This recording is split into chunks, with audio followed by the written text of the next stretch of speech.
Alors, cette soirée est présentée par Ilana Ferradian de Radio J. Notre invité, c'est Mohamed Sifawi. Donc, je cède tout de suite la parole à notre amie Ilana. Beaucoup de gens connaissent sa voix. Maintenant, vous connaissez son visage. Merci beaucoup, Jean-François. Merci. Alors effectivement, on va accueillir ce soir un journaliste que vous connaissez bien, spécialiste des questions de l'islamisme, spécialiste du monde arabo-musulman plus globalement, spécialiste aussi de la lutte contre le terrorisme, essayiste, Mohamed Sifawi, qui vient de publier un livre très documenté, Hamas, plongé au cœur du groupe terroriste. Et il va nous expliquer un petit peu finalement ce soir comment ce groupe est né, dans quel contexte, quelle est sa nature idéologique, politique, militaire et comment aussi, bien au-delà des frontières proche-orientales, le Hamas prospère. Bonjour Mohamed. Bonjour, merci à vous de m'accueillir. Alors, on l'a dit, vous l'avez déjà dit dans des médias, ce livre a été écrit au lendemain du 7 octobre. Justement, vous êtes un fin connaisseur des mouvements islamistes. Vous avez été harcelé d'ailleurs pour ça tout au long de votre carrière, on peut le dire, hein, pour avoir écrit sur ces mouvements. C'est cette expérience-là. Et surtout, c'est ce que vous avez vu après le 7 octobre qui vous a poussé à écrire sur le Hamas. Alors, en fait, d'abord, bonsoir à tous. Merci de votre présence. C'est une question effectivement importante qui revient dans quasiment tous les entretiens que j'ai avec les journalistes. Ceux qui ont lu l'ensemble des livres que j'ai eu à produire, c'est-à-dire une trentaine, quasiment à 90% sur l'islam politique ou sur le terrorisme. Et si leur mémoire est bonne, ils ont dû remarquer que quasiment dans chaque livre, j'ai cité le Hamas. Et un livre sur deux, je cite le Hezbollah. Et quasiment dans tous les livres, pas quasiment, dans tous les livres, j'ai cité ce qui est appelé communément le conflit israélo-palestinien. Je l'ai fait parce que, d'abord pour plusieurs raisons, le hasard de la vie a voulu que, lorsqu'à une vingtaine d'années, j'ai commencé à m'intéresser, à travailler, pas à m'intéresser, parce que je commençais à m'intéresser à l'islam politique un petit peu avant, et à travailler, à produire sur l'islam politique. C'est une année qui, à hasard du calendrier, a coïncidé avec la naissance du Hamas. Donc, tout au long de ma carrière, j'ai suivi l'évolution de cette organisation terroriste.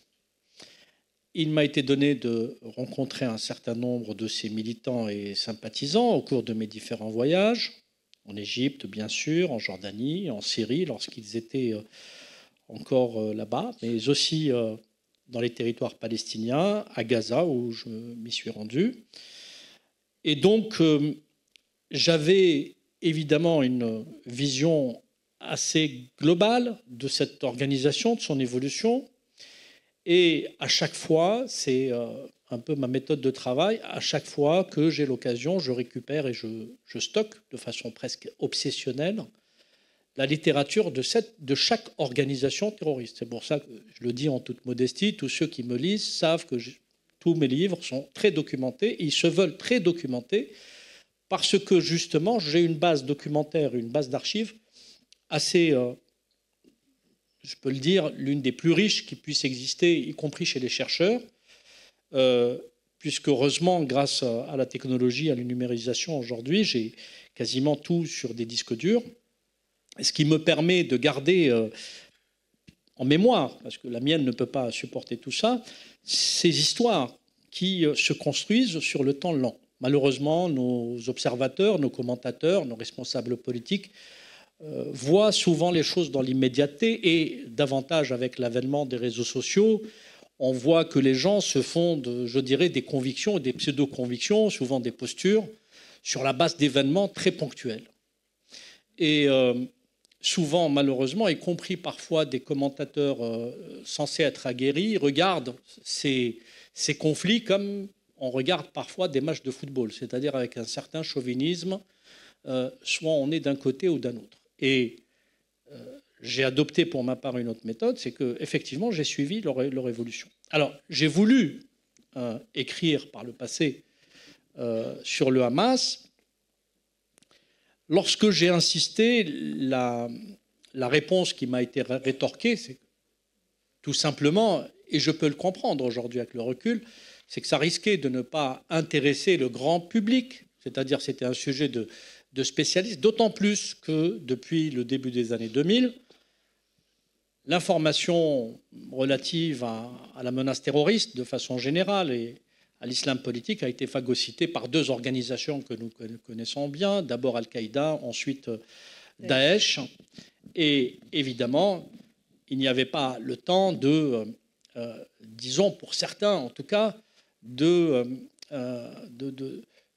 donner de l'espace à un livre sur le Hamas, spécifiquement sur le Hamas. Et je m'étais donné comme objectif d'écrire un livre sur le Hamas un jour ou l'autre. Et alors, de façon très cynique, hein, je le dis, j'ai sauté sur l'occasion, si j'ose dire, du 7 octobre pour convaincre, parce qu'il fallait convaincre. Et là, je me suis retrouvé face à d'autres types de refus.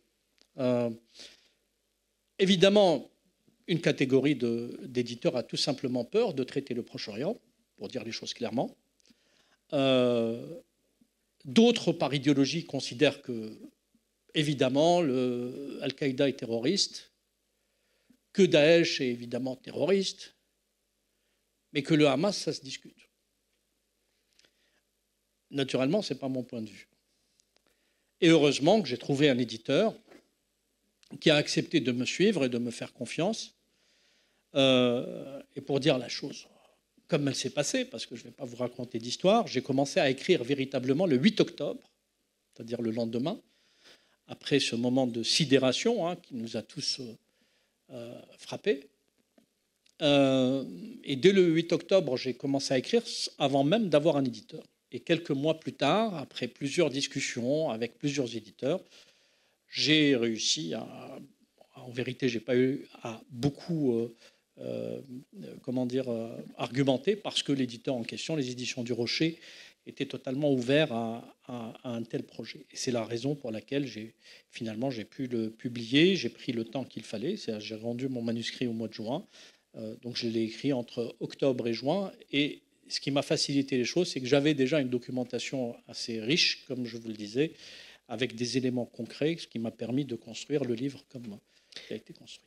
Alors, une documentation assez riche. Justement, pour bien comprendre un groupe terroriste, il faut lire sa charte, la charte du Hamas. Et vous citez notamment plusieurs articles de cette charte dans votre livre. Et très vite, on se rend compte, en fait, qu'on fait allusion à la destruction de l'État d'Israël. Oui, alors, et puis évidemment, dans le cas du Hamas, il faut lire la charte. Mais il y a plus que la charte. Le Hamas a produit, par exemple, un magazine qui s'appelle Qassimoun, pour faire référence à Al-Qassam, qui est l'organe de propagande officielle des brigades Al-Qassam. Il a d'autres publications. Il a un certain nombre d'intellectuels organiques, voire des chercheurs proches ou sympathisants du Hamas qui ont beaucoup produit en langue arabe.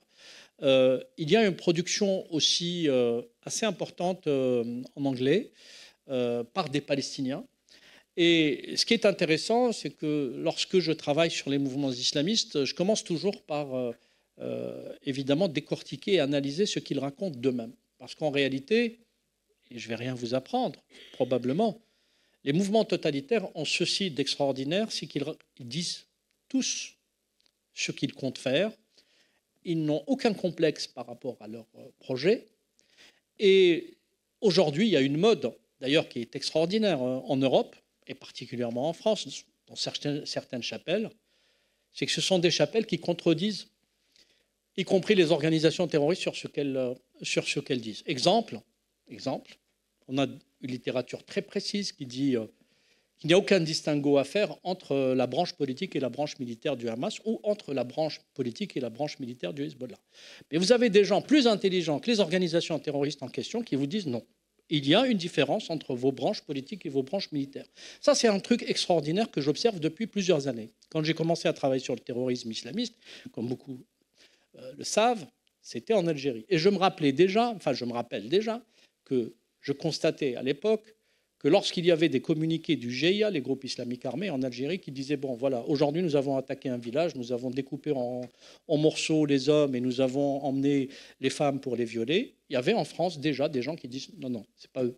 C'est probablement une affaire de coups tordus, de services de renseignement, enfin déjà des théories conspirationnistes. Donc On l'a vu aussi avec le 11 septembre. On a Ben Laden ou tous les grands noms d'Al-Qaïda qui, à la fois, expliquent comment le 11 septembre a été monté. Moi, j'étais à l'époque au Pakistan, en Afghanistan à plusieurs reprises. Et vous aviez de l'autre côté du monde, c'est-à-dire dans le monde occidental, des chapelles qui disent non, mais Al-Qaïda, vous avez beau revendiquer, moi, on vous dit que c'est pas vous. C'est probablement les Américains eux-mêmes qui ont voulu se faire harakiri, ou alors le Mossad, ou alors, enfin, vous connaissez toutes ces théories conspirationnistes. Et c'est quelque chose d'extraordinaire parce que c'est un vrai débat de société. Ça devrait être un vrai débat de société parce que ça met à mal la démocratie en réalité. Aujourd'hui, ce n'est pas la vérité qui compte, c'est une vérité au service d'une idéologie particulière. Donc on a une vision du Hamas qui est une vision d'extrême droite et on a une vision du Hamas qui est une vision d'extrême gauche. Mais en vérité, le Hamas, techniquement, c'est une organisation qu'on peut définir déjà par ce que le Hamas produit de lui-même. Il y a effectivement cette célèbre charte qui a été très peu décortiquée et très peu analysée. C'est pour ça que je lui ai consacré un chapitre. Mais il y a, comme je vous le disais, l'ensemble de la littérature qui est accessible à tous les arabisants. Et il y en a. On ne peut pas dire que dans les universités françaises, il n'y a pas suffisamment d'arabisants. Il y a des arabisants et de très bons arabisants qui maîtrisent complètement cette littérature et qui savent parfaitement décortiquer et analyser ce que le Hamas raconte de lui-même. Et ce travail, malheureusement, je le déplore, n'a pas été fait parce que même lorsque j'ai voulu regarder un petit peu ce qui avait été produit dans le monde universitaire, pardon, je ne vais pas citer de nom, mais 9 fois sur 10, il y avait un caractère apologétique effrayant. Effrayant, c'est-à-dire que vous avez des gens qui sont comme fascinés par ces organisations terroristes qui s'expriment au Orient et qui viennent vous expliquer que les organisations terroristes, qui disent d'elles-mêmes d'ailleurs qu'elles sont des organisations terroristes, parce que de leur point de vue, Allah leur a demandé de terroriser leur ennemi et les ennemis de Dieu. Donc ils le disent, nous sommes des terroristes, si ça ne vous plaît pas, c'est pareil. Et encore une fois, là aussi, vous avez des chercheurs, d'éminents chercheurs parfois, qui vous disent non, ce n'est pas vraiment une organisation terroriste, c'est une organisation de résistance, parce que vous comprenez, ça s'appelle Harakat al-Muqawama al-Islamiyya, donc ça veut dire le mouvement de la résistance islamique. Ben oui, leur dénomination officielle, le Hamas, c'est ça, c'est le mouvement de la résistance islamique. Sauf que la résistance, du point de vue du Hamas, n'est rien d'autre que quelque chose qui est totalement conforme à ce qui est défini par les politologues et par même les juristes, même si au niveau international, il n'y a pas d'unanimité politique pour définir le terrorisme, il y a une unanimité scientifique pour dire en substance que tous ceux qui s'attaquent à des civils et qui ne sont pas détenteurs de ce qui est appelé la violence légitime et qui viennent imposer ou qui veulent imposer un point de vue à un État, une organisation, à des individus, sont dans l'acte terroriste. Et même si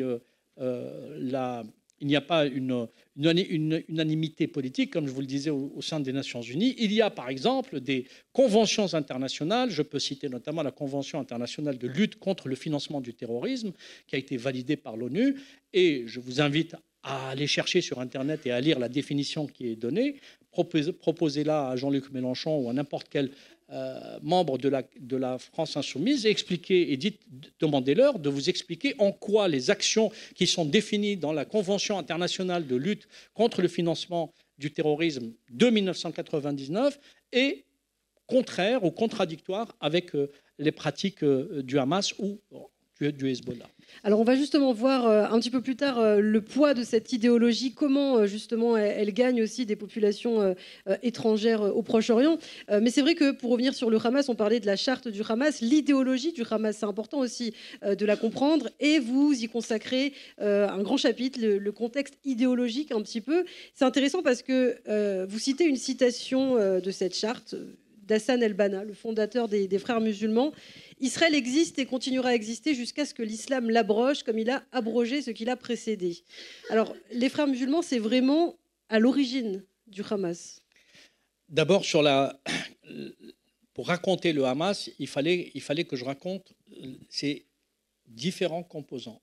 Le Hamas est une organisation complexe, donc il y a évidemment un substrat idéologique qui est important et qui est un élément structurant de la pensée, de la stratégie, des projets du Hamas. Il y a ensuite un appareil politique complexe qui a développé sa propre diplomatie, ses propres financements et sa propre logique en interne dans le jeu politique palestinien, mais aussi à l'international en tissant des liens stratégiques avec un certain nombre d'États. Et il y a enfin une architecture militaire représentée par les brigades Al-Qassam qui a, elle aussi, comme dans un État, développé son industrie militaire, ses services de renseignement, son renseignement intérieur, son renseignement extérieur, de l'espionnage industriel, etc. Et donc, plusieurs fois, quand j'ai entendu des commentateurs, là aussi, pourtant censés être avisés, parler du Hamas, je pense que c'est manquer de respect au grand public lorsqu'on a une parole publique que de lui dire « allez, 1/1000 de la vérité ». Et même les plus, je dirais, qui sont partis le plus loin possible, on dit, bon, c'est une organisation terroriste islamiste. Ça ne suffit pas. Ce n'est pas juste une organisation terroriste islamiste. Ça, on peut dire ça, je veux dire, c'est quelque part le b.a.-ba de la définition. La définition du Hamas est beaucoup plus complexe. Et c'est la raison pour laquelle il est difficile de l'éradiquer. Ce n'est pas parce que c'est juste une addition de terroristes armés. Non, c'est beaucoup plus complexe que ça. Peut-être on en parlera après. D'autant plus que le Hamas, par la folie d'une décision politique israélienne, a réussi à faire main basse sur un territoire, en l'occurrence Gaza, un territoire de 365 km², et d'agir comme un proto-État. C'est la différence avec Al-Qaïda et Daesh. C'est que le Hamas a pu s'implanter sur un territoire. Alors, je vais faire vraiment un pas de côté pour ne pas perdre le fil. Mais c'est très important ce que vous dites là. Parce que l'erreur qui a été faite par Ariel Sharon en décidant un désengagement unilatéral, c'était de ne pas mesurer ce qui allait advenir de Gaza, alors qu'on savait tous les spécialistes savaient que, et je pense que les Israéliens qui sont très bien informés savaient que Gaza est particulier. Gaza est un territoire particulier. Ce n'est pas la Cisjordanie. Gaza, c'est les frères musulmans type égyptien. Et je le dis souvent, quand on veut rentrer dans la nuance et la précision vraiment au scalpel, les frères musulmans égyptiens sont différents des frères musulmans jordaniens. Par prolongement, les frères musulmans de Gaza, qui sont proches des frères musulmans égyptiens pour des raisons historiques, géographiques, etc., ont le même fonctionnement que les frères musulmans égyptiens. Et je vais vous dire la différence. Alors que les frères musulmans de Cisjordanie sont plutôt proches dans la mentalité, dans le fonctionnement, que les frères musulmans jordaniens. C'est quoi la différence? La différence, c'est que les premiers, les frères musulmans de Gaza, qui ont calqué leur fonctionnement sur les frères musulmans égyptiens, se sont construits dans la conflictualité depuis les années 50. Depuis les années 50, les frères musulmans égyptiens étaient en guerre contre le nationalisme arabe incarné à l'époque par Nasser, l'autocrate égyptien, père du nationalisme arabe. Et évidemment, ils ont subi les mêmes types d'arrestations, le harcèlement, la répression, etc. La politique jordanienne était différente puisque pour les contenir et ne pas enflammer la Jordanie, le roi de Jordanie, père et ensuite fils, ont tous deux choisi une autre méthode, c'est une méthode d'inclusion pour mieux les gérer. C'est-à-dire que les députés frères musulmans jordaniens sont inclus dans le jeu politique, ils sont absorbés dans le jeu politique et ils sont gérés par les services de renseignement jordaniens de cette façon. C'est la raison pour laquelle leurs agissements sont différents, les deux. Bon, les frères musulmans de Gaza, on savait dès le départ qu'ils représentaient un véritable danger stratégique, ou qu'ils allaient représenter un danger stratégique. Je le raconte dans le livre. J'ai eu l'occasion, j'étais en Israël en 2005, l'année du désengagement unilatéral. J'ai eu l'honneur d'être reçu par Shimon Peres à l'époque. J'ai eu un long échange avec lui à propos de ce désengagement. Et ce n'est pas pour trahir une discussion à laquelle ont participé 2 témoins, mais je lui ai dit, monsieur le Premier ministre, il n'était plus évidemment à l'époque, c'est une erreur parce que Israël va donner un territoire à une organisation terroriste et c'est exactement ce qu'ils veulent. Al-Qaïda, la plus grosse opération terroriste, Al-Qaïda, comme on sait, si vous le savez ou si vous ne le savez pas, existe depuis la fin des années 80, donc au sortir de la guerre d'Afghanistan. La plus grosse opération terroriste d'Al-Qaïda, ça a été le 11 septembre 2001. Ça correspond à quoi? Toutes les opérations terroristes qualitativement d'ampleur ont été conçues après 1996. entre 1996 et 2002. Qu'est-ce qui s'est passé entre 1996 et 2002 ? Al-Qaïda était implanté sur un territoire, en l'occurrence l'Afghanistan, sous la bénédiction et la protection des talibans. Toutes les opérations qu'ils ont montées entre 1996 et 2002, même après le 11 septembre, ont été un franc succès et ont traumatisé véritablement les pays qui ont été touchés. Et je peux citer pêle-mêle les attentats de Nairobi, Dar es Salaam en Afrique, Kenya et Tanzanie contre les ambassades des États-Unis, l'attentat contre le navire américain, le navire de guerre, l'USS Cole, dans le port d'Aden, au Yémen, qui a été une opération spectaculaire, qui a causé la mort de 17 marins américains, des GI, et évidemment les attentats du 11 septembre. Et après, toute la série d'attentats qui ont eu lieu en 2002, 2003 et jusqu'à 2004 à Londres, malgré l'assaut américain et des pays de l'OTAN contre l'Afghanistan, les talibans et Al-Qaïda après 2001, c'était des opérations qui étaient déjà préparées, les exécutants étaient déjà en action et ce n'est qu'après qu'il y a eu, je dirais, une baisse de ce type de terrorisme, Al-Qaïda version Afghanistan. Ensuite, on a eu une deuxième période, Al-Qaïda, Irak, après le début de la guerre en Irak en 2003. Les grandes opérations spectaculaires montées par ce qu'on appelle les réseaux Abu Musab Zarqawi à l'époque, qui étaient implantés géographiquement en Irak, malgré la présence des soldats américains. Et les plus grandes opérations qui ont eu lieu ont été fomentées à partir d'un territoire, en l'occurrence l'Irak. Troisième séquence, Daesh. Les plus grandes opérations terroristes qu'a monté Daesh, c'est à partir d'un territoire que l'organisation terroriste contrôlait là aussi, entre la Syrie et l'Irak. Et on se rappelle tous, la Turquie, la France, la Belgique et j'en passe. Pas un pays quasiment qui n'a pas été touché. Donc, la première erreur qu'on pourrait faire, c'est de permettre à un groupe terroriste de contrôler un territoire. La force du Hamas vient véritablement de là. C'est-à-dire quand vous contrôlez un territoire, vous développez vos stratégies, vous devenez un proto-État, vous avez vos finances, vous avez, dans le cas du Hamas, vos tunnels, entre 500 et 700 km de tunnels, vous développez votre industrie militaire, vous pouvez recevoir des armements de la part de l'Iran, vous pouvez faire de la contrebande, vous pouvez monter des circuits très complexes pour faire du trafic d'armes, etc. Et vous pouvez finalement monter une opération aussi complexe et aussi sophistiquée comme le 7 octobre. J'y reviendrai. Donc, la question relative au Hamas, c'est travailler sur ces trois éléments que j'ai cités. La partie idéologique, donc les frères musulmans, évidemment, mais en précisant ce qu'étaient les frères musulmans de Gaza, en précisant le rôle qu'a joué le principal fondateur du Hamas, en l'occurrence le cheikh Ahmad Yassine, qui est un pur produit idéologique de cette pensée frériste type plutôt égyptien, pas jordanien, et naturellement la montée en puissance à la fois sur le plan idéologique, comment il a construit son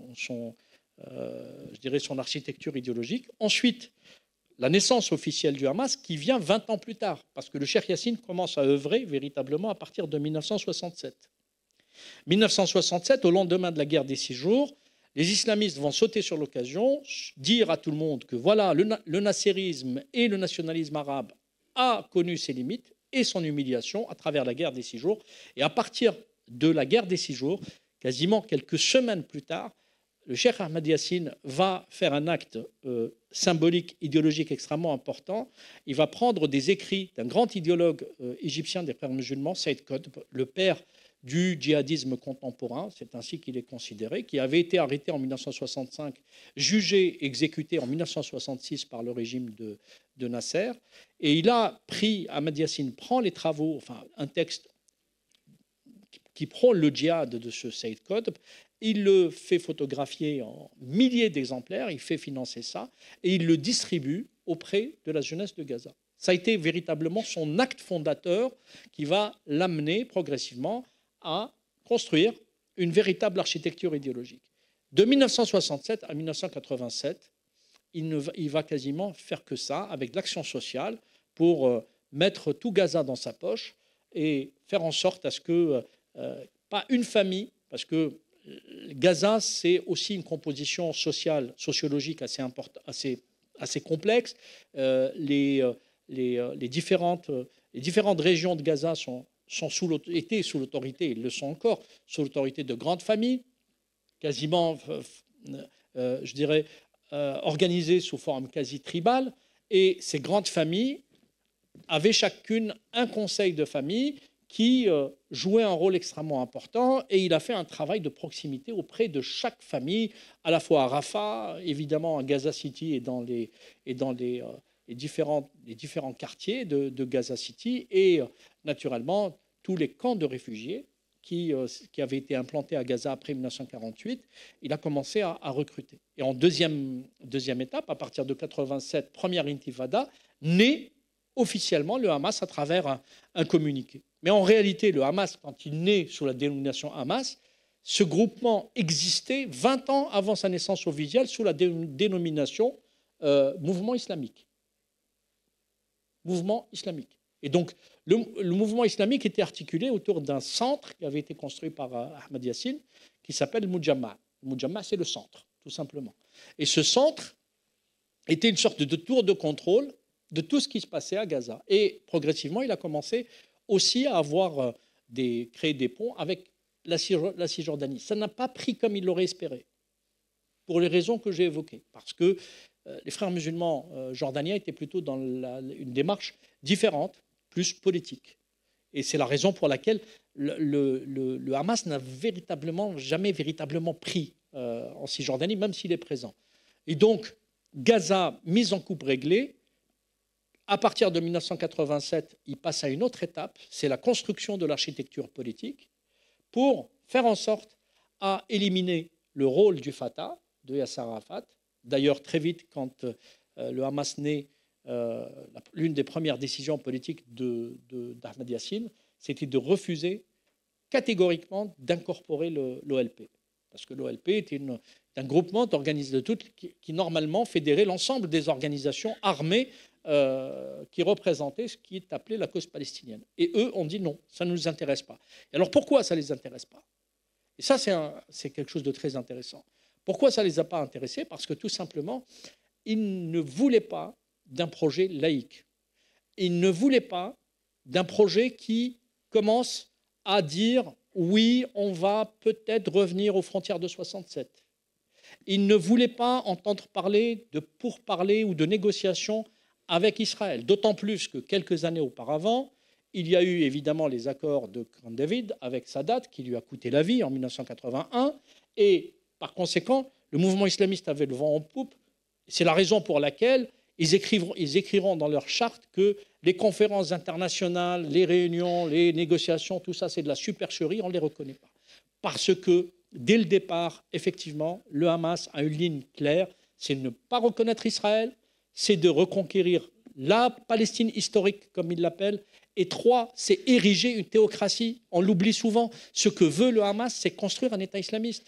Ce n'est pas juste construire un État palestinien, c'est construire un État islamiste qui intègre, évidemment, le grand, pardon, juste je termine, qui intègre la grande, je dirais, la grande stratégie des mouvements fréristes, des mouvements des frères musulmans, en l'occurrence, faire en sorte à islamiser l'ensemble du monde arabe, entre guillemets, entre monde arabo-musulman. Alors c'est vrai, c'est ce qu'on entend souvent, et on l'a entendu récemment encore de la bouche de Rima Hassan quand elle a parlé d'étapes pour la création d'un État palestinien. On entend souvent 2 États pour l'autorité palestinienne, c'est un but. Pour le Hamas, c'est une étape. Et c'est totalement vrai. C'est totalement vrai. Ça, on peut le démontrer. C'est pour ça que, quelles que soient les réserves et quelles que soient les critiques que l'on doit formuler à l'égard de l'autorité palestinienne et ses dirigeants, il faut garder ça à l'esprit parce qu'il ne faut pas cracher sur l'avenir. L'objectif de l'autorité palestinienne, c'est d'avoir un État. C'est d'avoir des frontières en reconnaissant Israël.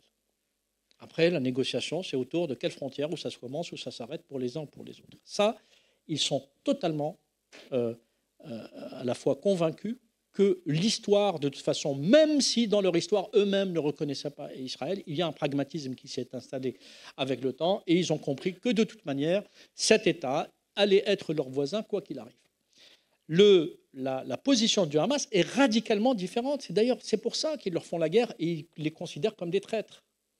Pour eux, Pas un juif ne doit subsister dans la région. Et ils le disent, pas un seul juif ne doit rester dans la région. C'est la position du Hamas, c'est la position de la République islamique d'Iran, c'est la position de tous les proxys, les avatars de la République islamique d'Iran, à commencer par le Hezbollah. Donc tous ceux qui disent, par exemple, et on les entend, qu'il faudrait entamer des négociations, mais avec qui? Avec le Hamas. Pourquoi? Pourquoi sont, vraiment à côté de la plaque. Alors soit ils sont à côté de la plaque par méconnaissance, soit ils sont, plus graves, consciemment à côté de la plaque parce qu'ils veulent, pour une raison ou pour une autre, chacun ayant son agenda, entretenir une situation de statu quo qui ferait en sorte à ce que la guerre d'usure se poursuive. Et je peux poser la question, parce que j'ai eu des désaccords avec certaines figures de la diaspora, en France, en Belgique, beaucoup moins d'ailleurs avec les Israéliens. C'est quand je disais à maintes reprises, attention, cette politique va être catastrophique pour Israël, parce qu'elle est en train de donner exactement ce que veulent les islamistes. Et ce que veulent les islamistes, ce n'est pas détruire Israël du jour au lendemain. Ils savent qu'ils ne peuvent pas. Même l'Iran sait très bien qu'elle ne peut pas, qu'il ne peut pas. Ce qu'ils veulent installer, c'est une guerre d'usure. Parce qu'ils savent que les États modernes, que les sociétés modernes ne peuvent pas vivre éternellement dans une situation de guerre. À un moment donné, même les sociétés les plus solides s'effritent. Et ils jouent aujourd'hui, pardon, j'ai un peu l'esprit en escalier, ils jouent aujourd'hui sur ce qu'ils voient possible de faire, la guerre d'usure pour casser l'économie israélienne, la guerre d'usure pour couper Israël de tous ses alliés, y compris occidentaux, en créant, en suscitant des opinions publiques sur la question des droits de l'homme, la guerre d'usure en exacerbant les divisions qu'il y a au sein de la société israélienne et que nous connaissons, et qu'ils connaissent parfaitement, même si parfois les Israéliens veulent les cacher, ils connaissent ces divisions. Et donc il faut en parler, et justement c'est pour ça qu'il faut se remobiliser et reconstruire une vraie réflexion à partir de ça. Et donc ils connaissent parfaitement la société israélienne. Moi ce que je reproche, y compris à certains Israéliens, notamment dans le cabinet de Netanyahou, c'est de ne pas avoir respecté leur ennemi. L'une des erreurs majeures à faire face à l'islamisme, c'est de ne pas respecter cet ennemi. Il faut toujours le respecter, dans le sens, pas le respecter pour ce qu'il est, mais respecter ce qu'il doit faire. Arrêter de dire, enfin pour ceux qui le disent, c'est des bédouins arabes, c'est des abrutis avec leurs chameaux, ils ne pourront rien. Nous, on est une puissance régionale, on est soutenu par de grandes puissances mondiales, etc. On risque rien. C'est faux. C'est faux. C'est la guerre entre les fourmis et l'éléphant, vous savez. Des fourmis bien organisées peuvent tuer un éléphant, un hippopotame, etc.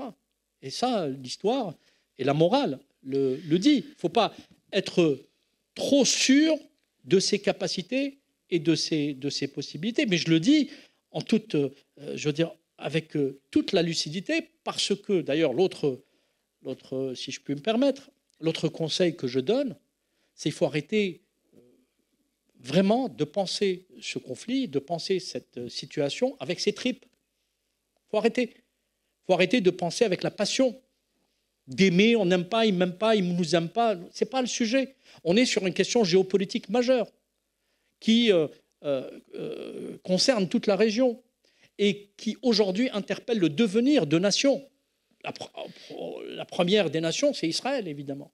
Donc, tout ça, les islamistes palestiniens, et singulièrement le Hamas, le sait depuis de nombreuses années. C'est la raison pour laquelle, quand vous relisez, par exemple, ou vous suivez la biographie de Ahmed Yassine, ou de celui dont on parle aujourd'hui, Yahya Sinwar, le tristement célèbre, ils ont passé des années, y compris lorsqu'ils étaient en prison, à faire une seule chose, parce qu'ils ont respecté leur ennemi, à étudier leur ennemi, dans le détail. Et on est arrivé à une situation extraordinaire, mais c'est valable aussi pour le monde occidental, c'est que nous avons en face des islamistes qui connaissent leurs cibles mieux que celle-ci ne les connaît. Alors, on accuse souvent, c'est vrai, Benyamin Netanyahou de n'avoir pas pris au sérieux finalement la menace du Hamas, et souvent les détracteurs d'Israël, mais pas que, qui disent que finalement c'est Israël, c'est Benyamin Netanyahou qui a créé le Hamas, qui l'a laissé prospérer, et récemment même au sein des familles des otages, on a entendu le père de Ori Danino, un otage qui a été tué justement par le Hamas, El-Hanan Danino, qui a dit à Benyamin Netanyahou, vous avez creusé le tunnel dans lequel mon fils a été assassiné. Alors, quelle est la réalité historique de cette affirmation quand on dit c'est Israël qui a créé le Hamas? Alors, il y a plusieurs réalités. Il y a plusieurs réalités qui se superposent parce que cette histoire, c'est pour ça qu'il faut la voir sur le temps lent. Dire qu'Israël a créé le Hamas, c'est faux. Il n'y a pas eu un jour une réunion dans un cabinet israélien disant tiens, on va créer le Hamas. Ça n'a pas existé. Les Israéliens ont néanmoins fait... les Israéliens ont fait l'erreur, la même erreur qu'ont fait toutes les grandes démocraties. C'est qu'à un moment donné, des gens ingénieux, visiblement, qui ont fait beaucoup d'études, plus que nous tous réunis, se sont dit, tiens, il y a un mouvement islamiste, il peut fragiliser les mouvements nationalistes, faisons en sorte à les laisser prospérer. Et donc, à la même période, tout le monde fait la même erreur. Tout le monde fait la même erreur, les États-Unis en tête. Évidemment, les États-Unis font tout pour faire financer les frères musulmans et font tout pour armer les moudjahidines afghans durant les années 80. Ils n'ont pas pour autant créé les moudjahidines afghans. Non, les moudjahidines étaient là, alors de façon cynique, ils se sont dit tiens, les moudjahidines sont là, notre ennemi c'est les communistes ils sont alliés avec Moscou, on est en pleine guerre froide, donc on va soutenir les moudjahidines, on va leur donner les Stingers, ils vont abattre l'aviation, les hélicoptères et les MiG soviétiques, et ainsi on va faire créer les conditions pour que l'armée rouge vivent son Vietnam comme nous l'avons vécu nous, parce qu'eux avaient... Sauf qu'il y a une cohérence. Quand Moscou soutient des Vietnamiens, Moscou soutient des communistes, ou en tout cas soutient le projet communiste. On n'a que les Occidentaux qui généralement ont des idées comme ça extraordinaires, fumeuses. Ils disent, tiens, on va financer et soutenir tout ce qui est, d'un point de vue idéologique, notre contraire. C'est-à-dire un mouvement totalitaire, inégalitaire, extrémiste, etc. Alors qu'on est les Lumières, nous sommes censés incarner les Lumières, on va soutenir l'obscurantisme parce qu'on a un autre agenda. Donc les Américains ont fait ça, les Britanniques ont fait ça, les Français ont fait ça, évidemment les Israéliens ont fait ça. Ce que je dis, le problème des Israéliens, c'est qu'ils sont implantés au Proche-Orient, mais leur problème, ils font la fête à l'oriental, ils mangent à l'oriental, mais leur schéma de pensée, il est occidental. Malheureusement, je dirais. Et ils auraient gagné à justement comprendre la réalité de ce mouvement avant tout le monde. Ils n'ont pas eu cette capacité pour le faire. Ça, c'est un premier temps. En un deuxième temps, quand en 1989, après la création du Hamas, la création officielle du Hamas, après la publication de la charte en août 1988, après la prise d'otage, enfin, le kidnapping et l'assassinat de 2 militaires israéliens, les Israéliens décident de frapper un grand coup. Et ils arrêtent le Cheikh Yassine, ils arrêtent 250 cadres du Hamas, ils arrêtent 1000 militants du Hamas, et ils pensent que l'organisation est décapitée. Et là, ils se rendent compte, non, l'organisation continue.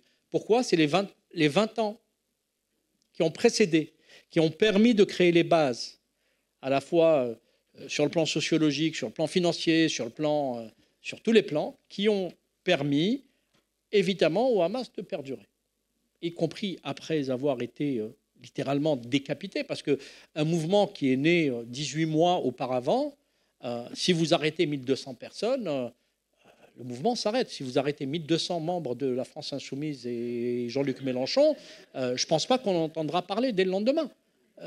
Parce que, bon, finalement, c'est l'écume des choses. Il n'y a pas un véritable ancrage. Ils existent par leur outrance et par les réseaux sociaux et par les tribunes qu'on leur donne.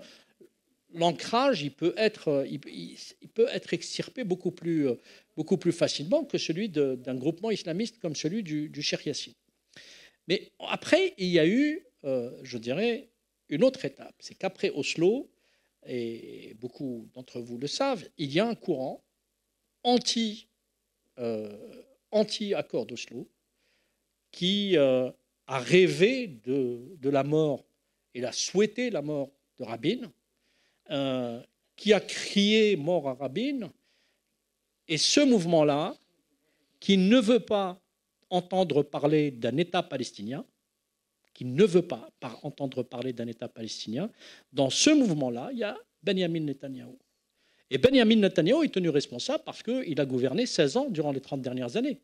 C'est-à-dire depuis Oslo, il a gouverné 16 ans depuis 1996. Donc il a une part quand même non négligeable.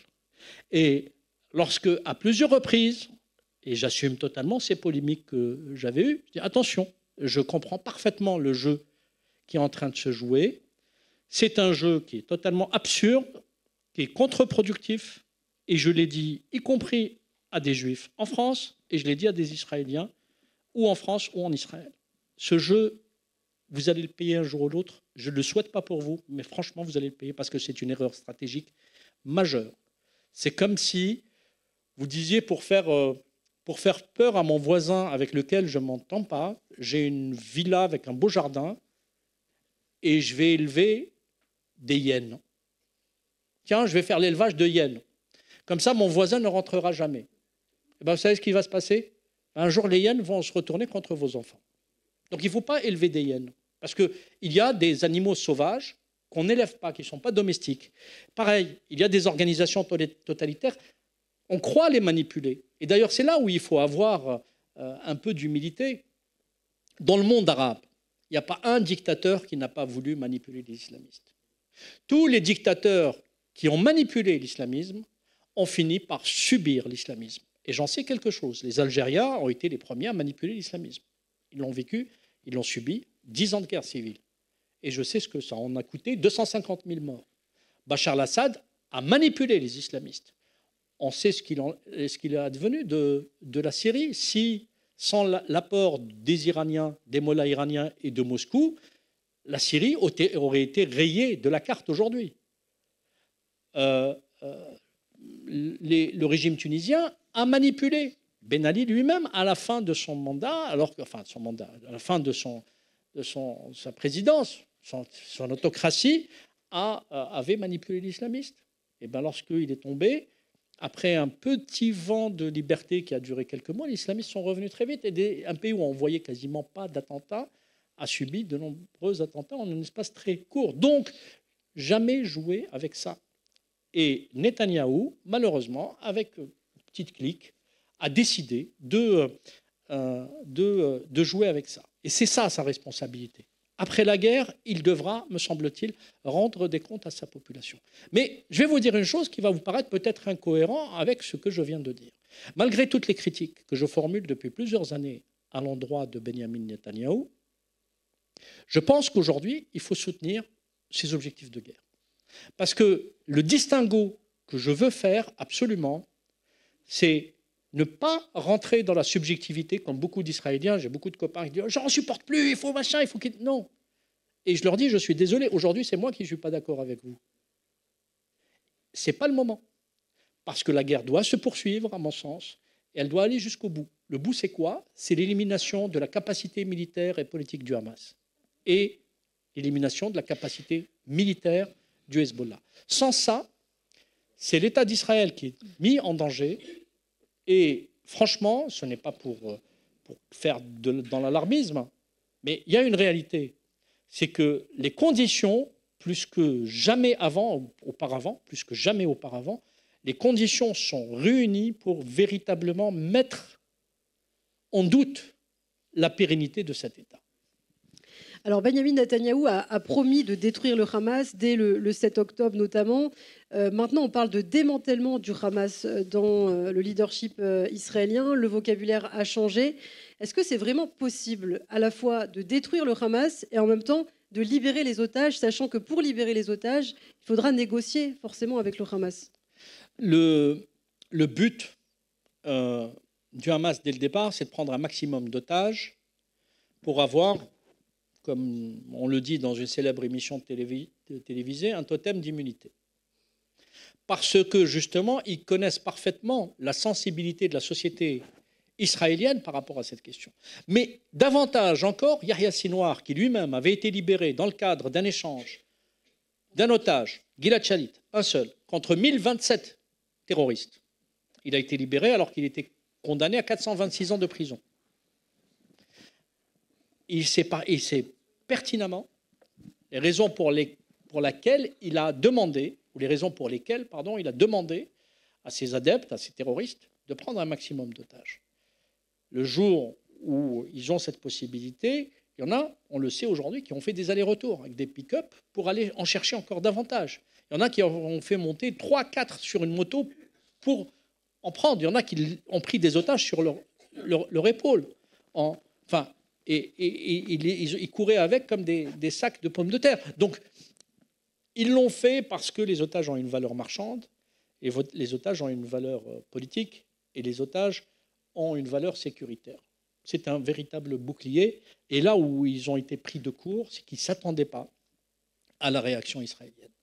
Ils pensaient que les otages allaient tout bloquer, allaient créer une situation où il y aurait quelques bombardements, mais que très vite, l'armée israélienne allait s'arrêter. Là où ils ont été, et j'ai suivi cette évolution, là où ils ont été étonnés eux-mêmes, c'est le caractère ferme, parce qu'eux-mêmes ont dépassé toutes les limites du raisonnable, évidemment, si tant est qu'il y ait du raisonnable dans une action terroriste. Mais vous voyez ce que je veux dire. L'action terroriste du 7 octobre n'était pas une action terroriste pour tuer. C'était une action terroriste pour tuer, pour humilier, pour démythifier la structure sécuritaire israélienne, pour casser complètement l'image des services de renseignement israéliens, etc. Et par conséquent, quand vous cassez l'image, vous démythifiez ces services de sécurité qui étaient craints par tout le monde, vous créez les conditions de la contagion. C'est que le Hezbollah va faire pareil, peut-être que les groupes qui sont disséminés en Cisjordanie vont faire exactement pareil, les Houthis au Yémen, personne ne va avoir peur d'Israël, parce que de toute façon, on va démontrer qu'un millier de terroristes ont réussi à faire tout ça, à rentrer quasiment à proximité d'Ashdod, d'Ashkelon, à rentrer dans les kibboutz, à prendre les otages, à violer, à tuer, enfin, toute cette horreur à laquelle nous avons tous assisté. Donc, cette action, à un moment donné, c'est pas pour atténuer la responsabilité du Hamas, mais cette opération a échappé, y compris au Hamas. Pourquoi elle a échappé au Hamas? Parce que, contrairement à ce que dit le récit médiatique, l'attaque du 7 octobre, ce n'est pas uniquement le Hamas.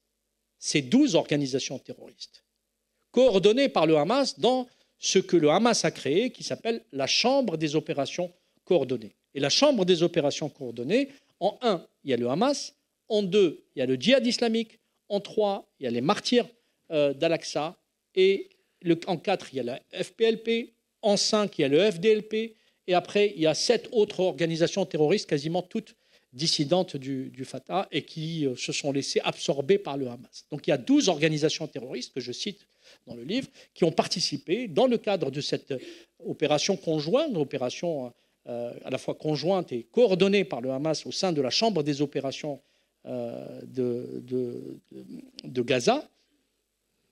À un moment donné, ils n'ont pas pu, parce qu'ils n'avaient pas que leurs hommes à gérer. Ils avaient 12 organisations qui avaient vu que la frontière était tombée, qu'ils pouvaient rentrer à moto, à bicyclette et même à pied. Comment ? Parapente aussi. Oui, en parapente, etc. Mais ils rentraient par mer, par la route, enfin partout.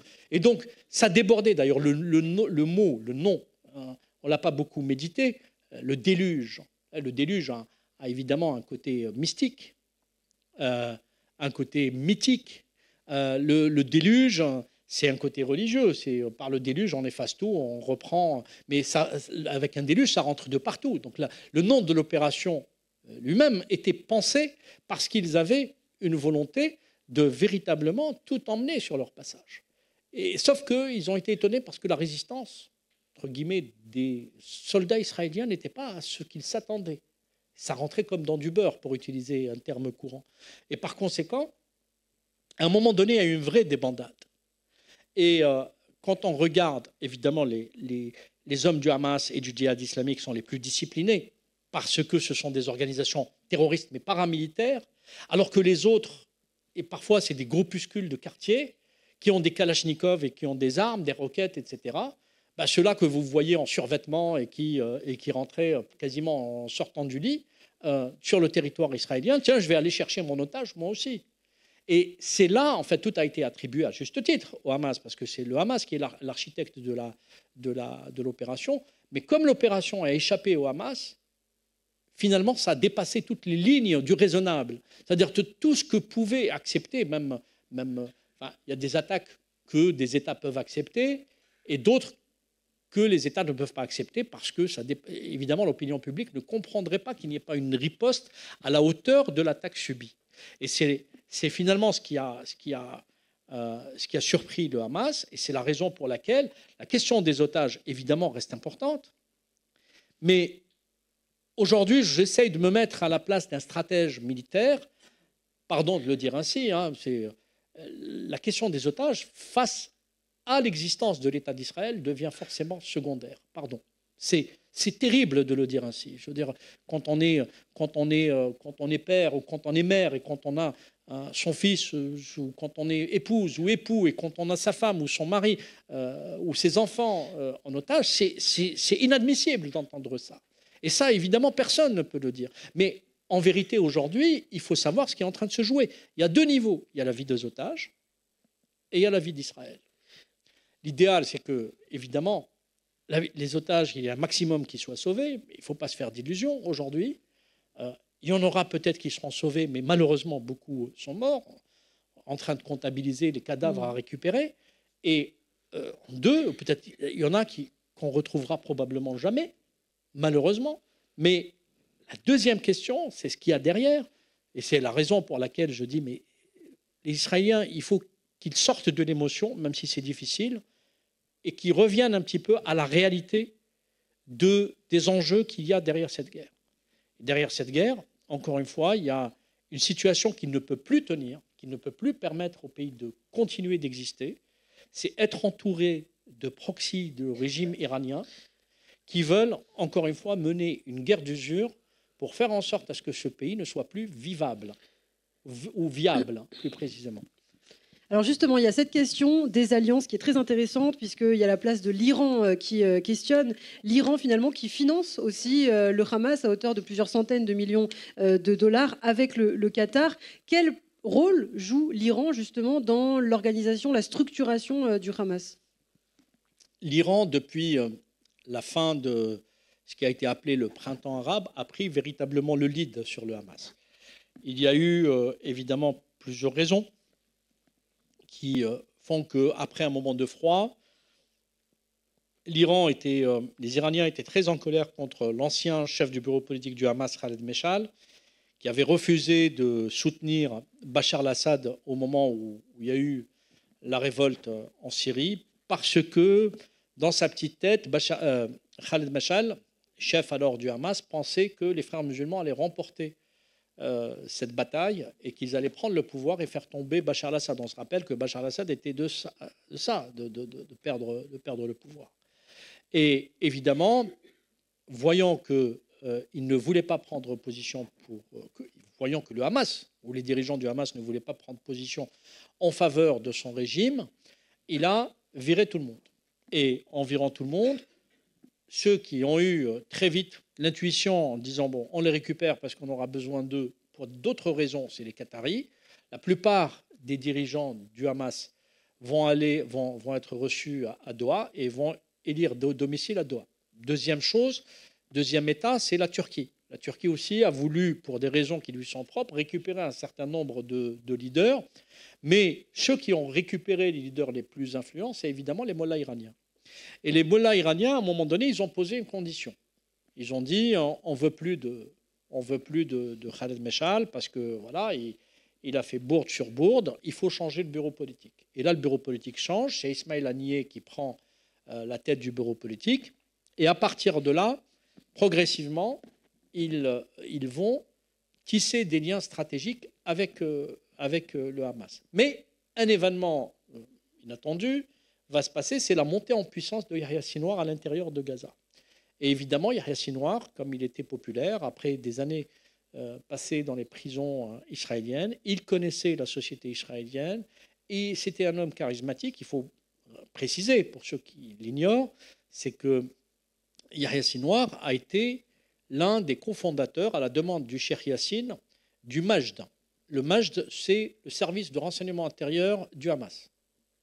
Et c'est lui qui a traqué, à la demande du Cheikh Yassine, tous ceux qui étaient soupçonnables d'être non fiables à l'intérieur du Hamas. Vous comprendrez tous ceux qui étaient supposés ou réellement agents des services de renseignement israéliens. Et c'est ainsi qu'il a commencé à liquider, parfois de ses propres mains, un certain nombre de personnes sur un simple soupçon.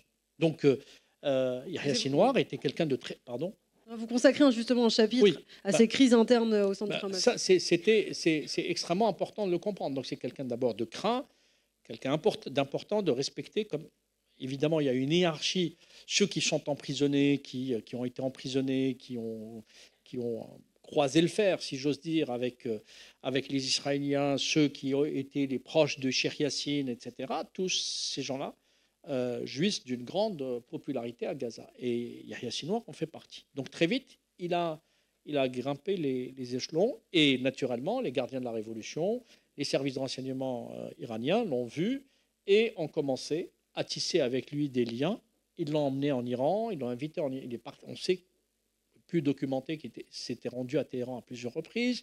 Et c'est ainsi que progressivement, il a commencé à prendre le lead. Et les Iraniens ont vu d'abord que, avec son charisme, le fait qu'il soit craint à Gaza, qu'il devenait presque le dirigeant de fait du Hamas, que les dirigeants de l'extérieur étaient plus des marionnettes qu'autre chose. D'ailleurs, même si certains ont accusé à nier, c'est pas là aussi pour le dédouaner, mais en vérité, et je l'ai, croyez-moi, sur parole, recoupé largement, y compris auprès de sources israéliennes très, très bien informées, Haniyeh n'était même pas au courant du jour de l'exécution de l'attaque du 7 octobre. C'est-à-dire que le 7 octobre, c'est une affaire qui a été concoctée par 4 personnes qui étaient au courant. En l'occurrence, Yahya Sinwar, son frère, dont on parle rarement, Mohamed Sinwar, le numéro 1 des brigades Al-Qassam, Mohamed Daif, et le numéro 2, qui était chef d'état-major des brigades Al-Qassam, Marwan Issa, qui a été tué. Bon. Sur les 4, il y en a 2 qui ont été tués, Mohamed Daif et Marwan Issa. Il reste 2, les frères Sinwar. Et aujourd'hui, c'est l'une des raisons qui laisse penser qu'il y a eu, disons que le Hamas est vraiment affecté, c'est que la branche, entre guillemets, politique est dirigée par Yahya Sinwar et la branche militaire est dirigée par son frère Mohamed Sinwar. Donc la question qui se pose, donc c'est devenu quasiment une affaire de famille, le Hamas. Mais il n'est pas moins dangereux parce qu'il continue d'être effectivement celui qui a la main sur tout. Alors comment comment casser cette architecture ? Lorsqu'on discute et lorsque j'ai eu à débattre avec des gens extrêmement intelligents, et évidemment, de ce point de vue, ils ont raison, mais on me rétorque, oui, mais on ne peut pas extirper une idéologie. C'est totalement vrai. Sauf qu'on peut démanteler l'architecture politique du Hamas, faire en sorte à ce que ce ne soit plus un acteur politique, et démanteler l'architecture militaire du Hamas. Et comment démanteler l'architecture militaire du Hamas ? Là aussi, je pense que les Israéliens qui demandent à ce que Netanyahou accède aux revendications du Hamas, c'est-à-dire le désengagement du couloir Philadelphie 1, est une erreur stratégique. Pourquoi ? Parce que c'est véritablement par là, c'est le lieu d'où respire le Hamas. Même si quasiment tous les tunnels ont été fermés, etc., mais ils vont être reconstruits et comment dire, remis en activité très vite. Donc, première chose, c'est le fameux couloir Philadelphie, lorsqu'ils ne le contrôlent pas, ils sont asphyxiés.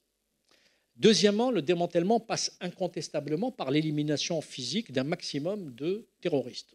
En l'occurrence, le Hamas, selon les sources, c'est entre 30 000 et 50 000. Alors, vous me direz, le delta, il est important, parce que moi, je considère qu'ils sont 60 000, et je vais vous dire pourquoi. Parce que ceux qui comptent 30 000 ou 40 000 ne comptent que les gens véritablement armés. Or, selon moi, une organisation terroriste, ce n'est pas ceux qui portent les armes. Une organisation terroriste, ce sont les propagandistes, les facilitateurs, les logisticiens. C'est toute la base logistique qui n'est pas comptabilisée souvent. Et après, tout le reste. Évidemment, les gens en armes, ceux qui sont en mesure de lancer des roquettes, des missiles, etc. Tout cela, il faut en éliminer un maximum. Deuxième chose, il faut détruire littéralement un maximum de tunnels. On nous parle d'entre 500 km et 700 km de tunnels, ce qui est énorme. Ça veut dire qu'il faut, de façon méthodique, les trouver et les détruire. D'abord, il faut les trouver parce que c'est là que les Israéliens ont des chances de retrouver quelques otages, bien que je crois et je suis convaincu que certains des otages sont dans des familles, des nourrices, entre guillemets, comme on les appelle, notamment les enfants. Je suis convaincu qu'ils sont dans des familles, parfois dans des camps de réfugiés. Donc, des femmes ou des enfants pourraient fort bien être disséminés, en partie avec les populations civiles et une autre partie dans les tunnels. Ensuite, évidemment, faire en sorte à ce qu'ils ne puissent plus contrôler. Mais il y a un deuxième point, c'est que là aussi, on nous parle du Hamas, et on le remarque tous, personne n'entend parler du djihad islamique. Alors, pardon, je vais me poser une question sur le djihad islamique. Et quelle est la toxicité du djihad islamique? Eh bien, je dirais identique, voire pire que le Hamas. Pourquoi? Parce que le djihad islamique, c'est l'allié stratégique de l'Iran depuis sa création. Depuis sa création en 1981, le djihad islamique a été créé par un petit groupuscule de cadres palestiniens proches des frères musulmans ayant tous été formés en Égypte. Leur premier dirigeant était un médecin, il s'appelle Fethi Shikaki, il a été tué entre-temps. Et donc, il n'y avait que des médecins, des pharmaciens, des architectes, des ingénieurs, etc. Et ce groupe d'étudiants a lancé, obnubilé par la révolution iranienne de 1979, a décidé de lancer son propre mouvement. Pourquoi? Parce qu'au départ, ils étaient prêts à intégrer le mouvement du Cheikh Yassine, mais Cheikh Yassine a dit non, il n'était pas prêt. Il n'était pas prêt, il a dit pas pour l'instant. Et eux sont partis directement en Iran, même s'ils sont sunnites. Ils ont scellé un accord stratégique avec les mollahs iraniens. Ils se sont fait financer, armer, etc. Et c'est l'un des avatars du régime iranien dans les territoires palestiniens depuis plusieurs années. Et donc depuis 1980-81. Et évidemment, on regarde, là j'observe, depuis quelques mois, le djihad islamique a quasiment arrêté ses activités. Alors, dites-moi pourquoi. Pourquoi? Alors pourquoi un groupe comme le djihad islamique, à votre avis, arrête ses activités? Pour se préserver. Ça veut dire une chose qui est importante à saisir, c'est que l'Iran a intégré, les stratèges iraniens en tout cas, ont intégré l'idée que le Hamas était mort. Parce que vous savez, quand on fait la stratégie géopolitique, on est censé avoir un coup d'avance. Quand les gens pensent à demain, mardi, d'autres pensent à 2025, 2026, 2027. Alors ceux qui sont en train de penser à 2030 en Iran, et il y en a, ils se disent la chose suivante. Bon, on a compris, de toute façon, les Israéliens ne s'arrêteront pas. Le Hamas est mort. Donc qu'est-ce qu'on va faire? On a beaucoup misé, on ne va pas tout perdre. On va demander au djihad islamique de faire le minimum, de préserver ses forces, de faire en sorte à ce que tous ces adeptes, ces hommes en armes rejoignent d'une certaine façon la vie civile, qu'ils mettent les armes par terre s'il le faut. Comme ça, l'après-guerre, lorsqu'on leur dira, ils vont se reconstituer, ils vont repartir à nouveau sous une nouvelle forme, etc. Parce que personne ne sait, je ne pense même pas les Israéliens, ne sait avec précision comment va se passer l'après-guerre. Et alors, à la question, pardon, je suis un peu long, mais oui, il est possible de démanteler le Hamas. Il est vraiment possible de démanteler le Hamas à la condition, deux conditions, que Netanyahou tienne devant la pression interne et qu'il tienne devant la pression extérieure. Il y a un élément supplémentaire, c'est qu'il doit tout faire, et c'est pour ça qu'il est en train de faire très vite, il doit tout faire pour mettre les Américains devant le fait accompli, parce qu'il ne sait pas qui sera son interlocuteur en novembre. Et quel que soit son interlocuteur en novembre, dans les deux cas, il est beaucoup plus, et ça, quelques jours, échangé avec un ambassadeur, enfin un ancien ambassadeur de France, qui a une vision extrêmement fine, Éric Danon, vous devez le connaître, et c'est quelqu'un qui a une vision extrêmement fine de la situation, et il était totalement d'accord sur l'idée que, évidemment, la volonté de Netanyahou, c'est de ne pas subir la pression du futur eux, président ou présidente des États-Unis d'Amérique. Parce qu'il lui sera beaucoup plus facile de dire le Hezbollah, on est déjà en guerre, je ne vais pas arrêter. Et il a raison de ce point de vue-là, et c'est quelqu'un qui l'a toujours critiqué qui vous le dit. Il a entièrement raison parce que chaque État, aujourd'hui, est en train de gérer ses intérêts.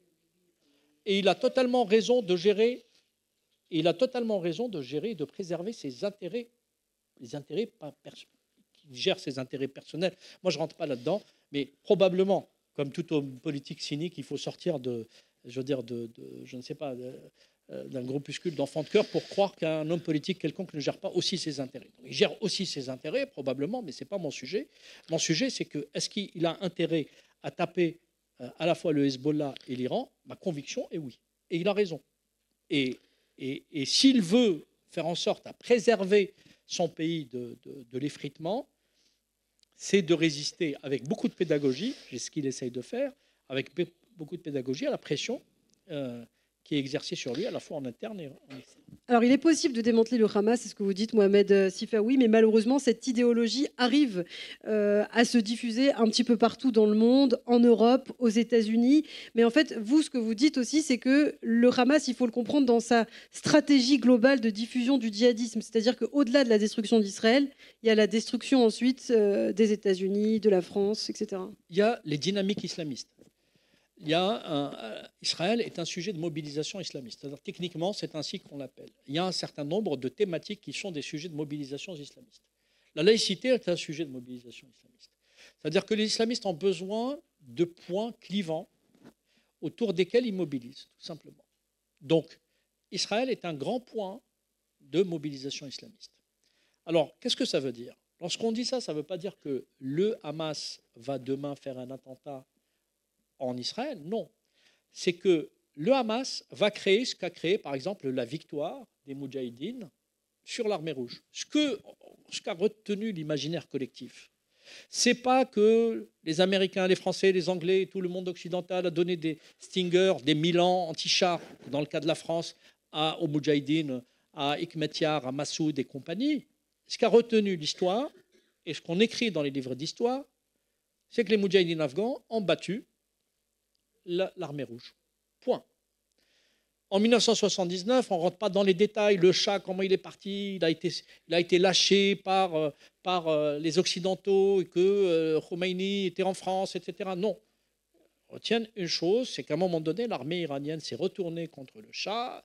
Il y a eu une jonction qui a été faite entre les milieux de gauche iraniens, le peuple, le monde rural, l'armée, et tout ça a permis la création de la République islamique d'Iran. Ce qui est intéressant, c'est que cette République islamique d'Iran a été un moment de mobilisation islamiste. C'est-à-dire qu'à partir de là, en 1979, les choses se sont accélérées.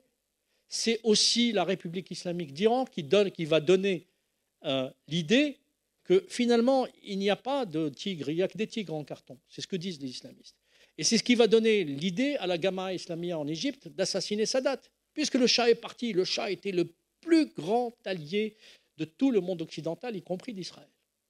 Si le Shah est parti comme ça, quasiment, j'allais dire le Shah est parti comme un chien, mais le jeu de mots n'aurait pas été très adroit de ma part. Mais, bref, le Shah est parti humilié, et il en est mort quelques mois plus tard, en exil. Et cette idée, cet événement a donné des idées à d'autres organisations islamistes. Quand on voit tout ce qui s'est passé après, le Sadat est un moment de mobilisation islamiste. Regardez, il fait la paix avec Israël, on le tue, on est capable de le faire tuer par ses propres soldats. Ça tétanise les autres chefs d'État. Ça les tétanise dans le monde arabe. Et évidemment, ça galvanise les mouvements islamistes. Donc une victoire du Hamas va galvaniser les mouvements islamistes du monde entier. On a vaincu Israël. Vous imaginez pas ce que ça représente. Pourquoi, à votre avis, là je fais un pas de côté aussi, c'est plus le spécialiste, c'est l'homme engagé. Ça ne vous a pas échappé, je ne suis pas juif. Ça aurait pu, pourquoi pas. J'ai les défauts des juifs. De toute façon, j'aurais pu. Peut-être pas leurs qualités, mais j'ai leurs défauts. Je ne suis pas israélien. Alors, il y a deux façons de voir les choses. Il y a la façon LFI, Sifawi, agent du Mossad, parce que je ne le suis pas. Bon, je suis trop indépendant et trop ingérable pour être agent de qui que ce soit. Et il y a une deuxième supposition, c'est que l'homme engagé que je suis, peut-être est en train de voir que cet enjeu qui est en train de se passer dans ce territoire si lointain et finalement si proche du Proche-Orient, va avoir des répercussions immédiates sur notre vie. Tous, juifs, pas juifs, catholiques, athées, laïcs, femmes, hommes, homosexuels, hétérosexuels, tout le monde. On va tous en payer le prix. Et je puis vous assurer que ceux qui sont en train de jouer avec le feu en disant on regarde le conflit avec un panier de pop-corn comme si on regardait un film ou un match de football, avec cette indécence qui les caractérise, à compter les morts, etc., et à créer et à récupérer surtout, s'approprier le narratif d'une organisation terroriste pour gérer leur propre agenda politique, ceux-là même risquent de le payer. Mais ils ne gardent pas en mémoire les leçons de l'histoire. Moi, je leur ai dit déjà quand il y avait la guerre civile en Algérie, vous soutenez les islamistes, vous allez le payer un jour. Vous savez quoi? Le jour où les islamistes ont frappé à Paris, ils n'ont pas frappé dans le 16e, ils ont frappé plutôt dans des quartiers qui sont ces quartiers-là, où il y a plutôt un électorat qui est plutôt proche de ceux qui soutiennent les islamistes. C'est-à-dire qu'ils sont capables de mettre en danger leurs propres enfants, si tant est qu'ils habitent ces arrondissements. Regardez bien la chose de l'histoire, comment elle se traduit. Donc, ceux qui sont en train de jouer avec cette affaire et la prendre avec légèreté ne mesurent pas ce qui est appelé communément l'affaire israélo-palestinienne. Mais pourquoi je la mets entre parenthèses? Parce qu'il n'y a plus de conflit israélo-palestinien, je vais vous étonner. Il y a un conflit beaucoup plus vaste. C'est un conflit israélo-islamiste. C'est-à-dire le conflit, il est avec l'arc islamiste, chiite et sunnite. L'arc djihad, les frères musulmans, évidemment, et le relais. Le relais, c'est le monde du wokisme, le monde islamo-gauchiste. J'ai écrit un livre sur l'islamo-gauchisme, ça ne leur a pas plu. Ils ont dit que c'était une invention de l'extrême droite. Pas du tout. La langue française nous offre, fort heureusement, des oui.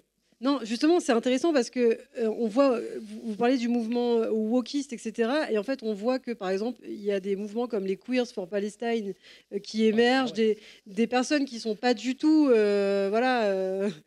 qui n'auraient pas une durée de vie très longue dans la bande de Gaza. Comment vous expliquez que des mouvements comme ça puissent relayer finalement la propagande du Hamas? Il y a plusieurs raisons. D'abord, le monde du wokisme, il est intéressant. Par rapport à l'islamisme, j'ai consacré là aussi tout un livre. Et pendant des mois et des mois, j'ai interrogé à la fois leur position, vu un peu, analysé tout ça. Le monde du wokisme, en fait, est un monde d'abord qui est d'une époque qui ne s'accommode pas de la complexité et de la finesse de la pensée. C'est le monde de la posture. Et vous voyez, la posture a la même racine que l'imposture. C'est exactement la même racine. Ce n'est pas par hasard. Je ne fais pas de jeu de mots, vraiment. Parce que la posture, c'est de l'imposture. La posture, c'est dire... D'ailleurs, ils prennent tous des voix de gamins ou de gamines. Ouais, c'est Israël qui est facho, donc moi, je suis avec les Palestiniens. En fait, ok, d'accord, mais qu'est-ce que tu as compris? Tu peux me montrer Gaza sur une carte? Qu'est-ce que tu sais de l'histoire de cette région? Quand je vous disais, il y a des gens qui achètent du popcorn en regardant cette histoire, cette affaire, en fait, même pas comme un film, comme on regarde aujourd'hui les tweets passés, les posts Facebook. C'est pour ça que je veux être omniprésent, même si, je vous le dis franchement, ça m'embête, mais j'ai décidé résolument, il y a quelques années, d'être extrêmement présent et d'assumer toutes les polémiques, parce que j'ai compris qu'il y avait un endroit où ça se passait aujourd'hui, malheureusement, c'est là, c'est ces réseaux sociaux. Et ces réseaux sociaux, ils offrent quelque chose qui, en fait, consacre d'une certaine façon la bêtise dans son sens premier, parce qu'il faut aller vers la simplification. Au départ, Twitter nous disait 140 signes pour résumer une pensée. Moi, je veux bien être synthétique, je veux dire, mais vous voyez, en vérité, si parfois je prends du temps pour répondre, certes, je suis bavard comme tous les Méditerranéens, et a fortiori comme la plupart des Algériens, mais il n'y a pas que ça. C'est que lorsque vous voulez expliquer à un public, si tant est que vous respectez votre public ou vos lecteurs, il faut aller dans la complexité et dans le détail. Parce que ce qui vous manque, vous connaissez cette histoire en vérité. Ce que vous ignorez, c'est les petits détails. Je ne vais pas vous faire l'injure de vous dire oui, bon, le Hamas, c'est des islamistes, comme beaucoup, je vous le disais, comme font beaucoup. Non, j'ai voulu véritablement emmener les lecteurs et dans les conférences les auditeurs dans un voyage pour qu'ils aient la complexité d'un phénomène qu'on ne comprend pas avec ces attitudes simplistes qui sont proposées par ces différents acteurs que l'on voit fleurir ici et là. Voilà pourquoi, juste sur l'islamo-gauchisme, c'est une autre raison. Parce que depuis les années 90, on le sait, c'est documenté, ce qui est appelé l'islamo-gauchisme est un néologisme que nous propose la langue française quand elle n'a pas inventé un mot.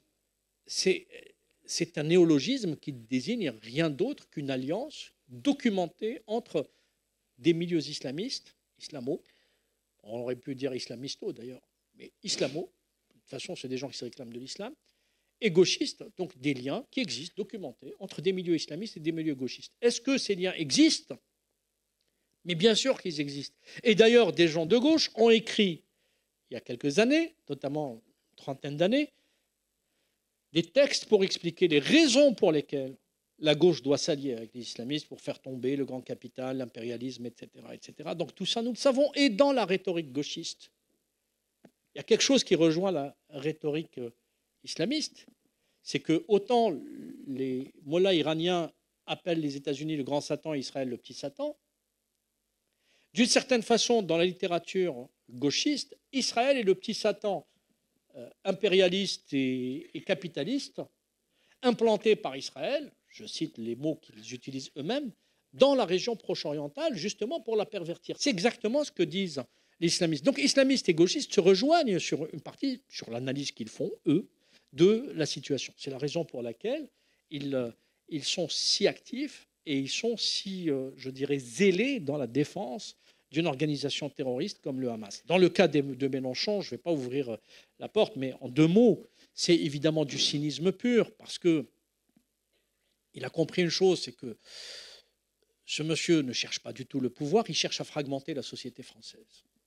Et évidemment, quoi de mieux qu'un sujet explosif, comme le Hamas, pour à la fois fragmenter cette société française et d'autre part pour, d'une certaine façon, cliver et exister médiatiquement par l'outrance et par l'outrance seulement. Et d'ailleurs, c'est ce que font tous sa petite clique qui l'entoure tel un gourou qui est là, qui donne le là, et ce là idéologique est suivi évidemment à la lettre et traduit médiatiquement par tous ces sbires. Et vous avez entendu quelqu'un qui est censé être l'un des plus charpentés, si j'ose dire, de cette galaxie salafiste aujourd'hui, Emmanuel Bompard, qui vous explique doctement que le Hezbollah n'est pas une organisation terroriste. Alors Mohamed, je vous propose qu'on prenne 3 questions dans le public. Alors s'il vous plaît, des questions, uniquement des questions. Oui. Et au micro pour qu'on puisse...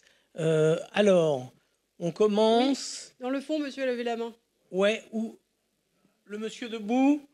Toi qui as vu, Ilana. Merci, bonsoir. Je suis journaliste, je suis là pour parler avec vous après, si je peux. Une petite remarque rapide. Il ne faut... Que des questions, s'il vous plaît. Question sur les Américains et comment ils comprennent. Il ne faut jamais sous-estimer la stupidité de certains Américains. C'est le New-Yorkais, moi, qui vous le dis. Question. En 98, je pense, j'ai interviewé le fondateur du Hamas, le Cheikh Ahmed Yassine, chez lui à Gaza. À l'époque, il parlait avec des Israéliens. Il parlait notamment avec des rabbins israéliens. Et il disait, nous, entre religieux, on peut trouver des solutions. Quelque part, ça a évolué, évidemment. À quel point, ma question, l'arrogance des Israéliens à l'époque, Sharon, vous avez cité, de ne pas prendre au sérieux ce qui se passait à Gaza, comme Netanyahou, l'arrogance de dire ils ne sont pas prêts, ils ne peuvent pas lancer une attaque comme ça, ils sont incapables. À quel point est-ce que ça joue avec l'ignorance de certains Américains, notamment des millions qui votent pour Donald Trump, par exemple? Est-ce qu'il y a un lien entre tout ça? Merci. Excellente question. La suivante. Oui, Ouais. on va toutes les noter et Mohamed répondra après. Alors, on y va, on enchaîne. Oui, bonsoir. C'est bon. Je voulais vous demander votre avis. En regard de l'histoire passée, d'une manière générale, dans tous les pays arabo-musulmans, où il y avait notamment, et entre autres, des communautés juives et françaises, et l'histoire contemporaine, que vous nous décrivez notamment et que l'on vit constamment, est-ce qu'il n'y a pas un problème avec le Coran? C'est ma question. Question cash. On continue rapidement. Merci beaucoup pour cette présentation. Ma seule question est où se situe Hanan Ashraoui dans cette histoire exactement? Qui est-elle et quel rôle a-t-elle joué? Merci, madame. Monsieur ici. Alors, c'est la 4e question, du coup. Allez, on est généreux ce soir. Voilà, vous êtes généreux. Et n'oubliez pas qu'il faudra un temps pour la dédicace des livres. Et Oui. vous aurez l'occasion de... Là, il y en a une 4e. Pour être assez court. Gardons un peu de temps pour ce moment. Au rez-de-chaussée avec un pot aussi. Comment est-ce que vous comprenez l'attitude de Macron et du ministère des Affaires étrangères, puisque je vous rappelle que depuis quelque temps, Macron vote avec l'Iran sur toutes les mesures qui sont préconisées par les opposants à Israël. Merci. Ah, on prend une 5e question. Ok. Non, on va aller jusqu'au président de l'Écu. D'accord. Qui va conclure la dernière question. Voilà. Bonsoir, merci beaucoup pour toute cette explication. Moi, j'entends beaucoup parler de génocide. Je voudrais savoir votre point de vue là-dessus. Je suis très très mal avec ce terme-là. Voilà, merci.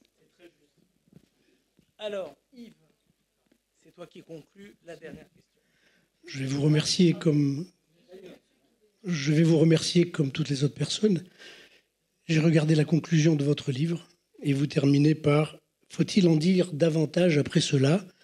Et la phrase précédente, c'est le ministre de l'Intérieur de l'organisation qui dit, je passe directement à la dernière phrase, « J'appelle tous les Palestiniens vivant à l'étranger. Vous n'avez plus à vous préparer, il faut passer à l'acte. Il y a des juifs partout et il faut que nous attaquions chaque juif à travers le monde en l'égorgeant et en le tuant. » Et vous terminez en faut-il en dire davantage? Vous nous avez parlé d'histoire, vous nous avez parlé de la réalité. Quelle est votre position sur l'avenir? Alors, on a laissé une question à l'Écuge. On va laisser une dernière question à un représentant de la maison Yitzhak Rabin, Daniel Sator. Ça va être très très rapide. Comment est-ce que le Hamas savait que le 7 octobre, il pouvait attaquer impunément, quasi impunément, alors que ça se préparait certainement depuis des semaines à l'avance? Allez, maintenant, c'est les réponses. Et rappelez-vous, tout de suite après, impôt, dédicace au rez-de-chaussée. Alors, je vous remercie pour effectivement la première question. Le Cheikh Yassine parlait avec tout le monde. Le Cheikh Yassine était convoqué, par exemple, régulièrement, dans un premier temps, par le gouverneur militaire qui administrait Gaza. Et il y a eu plusieurs étapes. D'abord, le Cheikh Yassine était vu comme un religieux par les Israéliens. Et le problème, là, c'est un problème de logiciel. D'ailleurs, c'est un problème que les Américains ont. Et c'est la raison pour laquelle, historiquement, ils n'ont pas eu de problème à soutenir les moudjahidines afghans. Pendant des années, dans ces pays où la laïcité, et c'est pour ça que j'aime beaucoup la laïcité à la française, et je dis bien la laïcité à la française, on n'est pas gêné lorsque des religieux, je dirais des bigots, se mettent à se mêler de politique et se mettent à s'engager dans des combats armés. Parce que dans le logiciel américain, évidemment, les États-Unis, d'aucuns connaissent, tout le monde a, au nom du premier amendement, d'abord, tout le monde a le droit d'exprimer son opinion. Ensuite, tous les courants politiques et idéologiques et religieux, même les Mormons, ont leur parti, enfin leurs représentants dans différents partis, etc., dans différents mouvements. Donc de ce point de vue-là, ça ne pose pas de problème. Dans le logiciel américain, c'est la raison pour laquelle, au moment où les États-Unis d'Amérique ont commencé à instrumentaliser l'islam politique, c'était dans les années 50, il y a une très belle photo d'une délégation des frères musulmans à la Maison-Blanche, dans le bureau ovale, dans le bureau d'Eisenhower, qui recevait d'ailleurs parmi ces illustres invités le père du fumeux et fameux Tariq Ramadan, Saïd Ramadan, celui qui a le gendre de Hassan al-Banna, fondateur des frères musulmans, celui qui a distillé l'islamisme, enfin qui a participé à distiller l'islamisme en Europe. Donc les Israéliens ont le même logiciel. Évidemment, la présence de religieux, y compris en politique, ne les a jamais gênés. Donc le fait de voir un activiste qui se réclamait de sa religion, en l'occurrence l'islam, le Cheikh Yassine, ils l'ont un peu, peut-être, dans leur esprit, comparé à un Lubavitch ou un Mormon aux États-Unis ou un intégriste catholique, etc. Mais, sauf qu'on n'a pas compris que l'islamisme était spécifique. L'islamisme est une idéologie qui a pris le corpus religieux et en a fait une idéologie politique.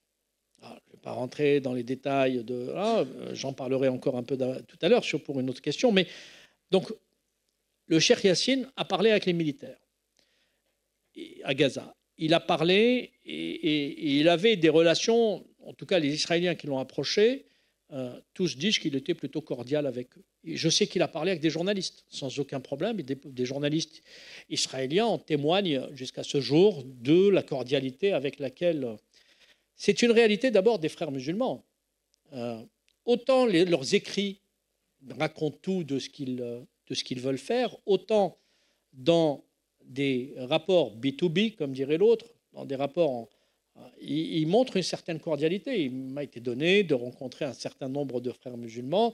Alors, par exemple, l'une des questions que je leur posais, parce que c'était souvent un jeu subtil, je dis alors, monsieur, vous êtes frère musulman? Il me dit non, pas du tout. Je suis votre frère et je suis musulman. Donc, ils sont extraordinaires de ce point de vue-là, parce que j'avais là aussi écrit un livre intitulé Takia où j'expliquais comment justement fonctionnait toute la stratégie islamiste à travers ce double discours, cette capacité à se jouer de ses interlocuteurs, cette capacité à miser sur le temps lent et cette capacité à, pardonnez-moi l'expression, là aussi tourner en bourrique ses interlocuteurs par une certaine finesse. Rappelez-vous ce que je disais tout à l'heure, il faut apprendre à respecter les islamistes, c'est-à-dire apprendre à comprendre comment ils fonctionnent. Donc, la démarche de Yassine que vous décrivez est totalement logique au regard de ce qu'était le personnage. Qu'il ait rencontré on dit souvent que c'est un mouvement totalitaire à juste titre, mais on a une vision du totalitarisme européen qui est construite dans un jus européen, c'est-à-dire assez tranché, évidemment, le nazisme, le stalinisme, le franquisme, le fascisme, etc. Donc, on ne parle pas direct, on est dans une logique de combat. L'islamisme, c'est un totalitarisme, mais spécifique. C'est-à-dire qu'il y a une capacité à dire, bon, là, on discute. Et le lendemain, souvent en Afghanistan, par exemple, j'ai appris quelque chose à force d'y aller. J'ai été à 7 reprises. Et à un moment donné, j'ai compris quelque chose que j'avais compris aussi en Irak, parce que je le raconte rarement, mais je suis passé à ça à 2-3 reprises d'être pris en otage. Et j'ai compris que ceux qui m'invitaient à déjeuner chez eux à midi et avec lesquels je buvais du thé à 13h30 pouvaient être ceux-là même qui pourraient me prendre en otage 2 heures plus tard. Et lorsque vous saisissez ce fonctionnement très oriental par ailleurs et très, très subtil d'une certaine façon, vous comprenez pourquoi le Cheikh Yassine parlait, oui, avec des rabbins.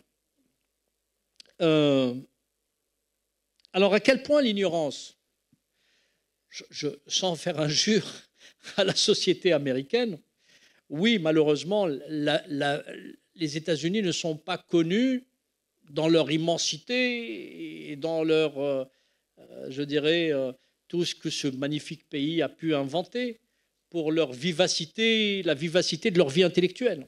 Disons que souvent, malheureusement, les choses sont assez primaires.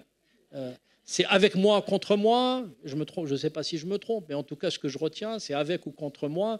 Les zones grises, à part les grandes villes, évidemment, on ne va pas faire injure à New York ni à Woody Allen, pour ne pas faire de... Mais il est rare, il est vrai, qu'aux États-Unis, y compris chez le personnel politique le plus avisé, les analyses fines ne font pas, je dirais, c'est pas une caractéristique. Mais je vous rassure, on n'en est pas dans une meilleure posture aujourd'hui en France, et même en Europe. C'est-à-dire quand vous avez la possibilité de discuter avec un certain nombre de responsables politiques, de ce point de vue-là, on a pris les défauts des Américains. Donc, ces défauts-là, justement, de la simplification de la pensée. Parce qu'il y a une pensée aujourd'hui un peu globalisée. Hein. Et sur la compréhension de l'islam politique, je pense que les Américains, vous l'aurez compris par mon discours, les Américains, évidemment, il y a une chose qui est extraordinaire chez eux, c'est le pragmatisme. C'est ce qu'ils appellent la réelle politique. Il y a une chose qui est excellente chez les Américains, quand on connaît un peu les relations internationales, c'est que parfois, ils sont capables de piétiner leurs propres convictions, parce qu'ils n'en ont pas tant que ça, lorsque leurs intérêts stratégiques l'exigent. Et ça, c'est la raison pour laquelle c'est le pays qui peut jouer, parce qu'il n'a pas beaucoup de doctrine, finalement. Ce n'est pas un pays dogmatique. Pas énormément de dogmes. Enfin, il y a des grands dogmes sur le capitalisme, sur le complexe militaro-industriel, etc. Mais après ça, je veux dire, ils sont assez flexibles, me semble-t-il.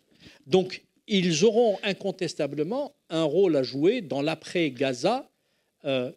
D'ailleurs, que ce soit Trump, qui, évidemment, n'est pas pour moi un modèle de gouvernance, et je suis toujours triste quand je vois de grandes démocraties dirigées par des personnes comme ça, mais c'est ainsi, la démocratie est ainsi faite, que ce soit lui ou que ce soit sa contradictrice, Kamala Harris, évidemment, j'ai ma petite idée, parce que j'ai un peu de réel politique, même si j'ai des convictions, peut-être que Trump sera meilleur que sa contradictrice sur la question proche-orientale. Je dis peut-être, je ne suis pas catégorique, parce que moi qui l'ai critiqué depuis le jour où il a été élu, j'ai été quand même, parce qu'il y a un côté, comme il n'a pas de dogme, comme il n'a pas de ligne directrice, comme c'est intuitif, il agit presque, il fait partie de ces dirigeants politiques qui gèrent leur État comme une entreprise. Alors, il peut avoir raison, il peut avoir tort, mais la question n'est pas là. C'est qu'il y a un sujet sur lequel, je dois l'avouer, je n'y croyais pas trop, mais il avait raison, c'est les accords d'Abraham.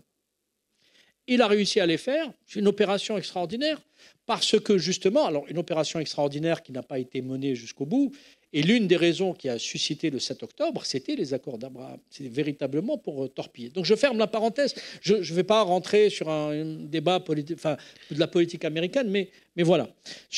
Sur le... Ouais, la deuxième question, s'il y a un problème avec sur... il y a toujours un problème avec les religions, mais le Coran peut-être plus que les autres. Pourquoi le Coran plus que les autres? D'abord parce qu'il y a une absence totale de société civile dans le monde musulman. Dès que quelqu'un contredit les avis religieux, il est soit menacé, soit tué, en tout cas ostracisé, diabolisé. Donc le monde musulman a laissé depuis maintenant plusieurs siècles, malheureusement, les plus fanatisés, ce qu'on appelle les littéralistes, prendre le lead et diriger ce monde musulman et donner au texte coranique l'interprétation qui leur sied. Leur interprétation est strictement littérale et par définition moyenâgeuse. Par définition moyenâgeuse. Faut pas... J'ai beaucoup travaillé sur le texte religieux et croyez-moi, avec la même distance que je mets quand je traite d'autres sujets. Parce que la relation que j'ai avec l'islam, je vous rassure, ne me faites pas l'injure de m'essentialiser à partir de mon prénom. La relation que j'ai avec l'islam, c'est vraiment la relation que peut avoir cette table avec l'islam. Donc, je suis totalement froid. Sauf que je n'aime pas intellectuellement les facilités. Dire, bon, voilà, il y a une interprétation coranique qui pose problème. Il y a d'autres interprétations coraniques dont on entend rarement parler, et pour cause, parce qu'elles ne font pas parler d'elles, en tout cas en mal, qui ne sont pas du tout prises en considération.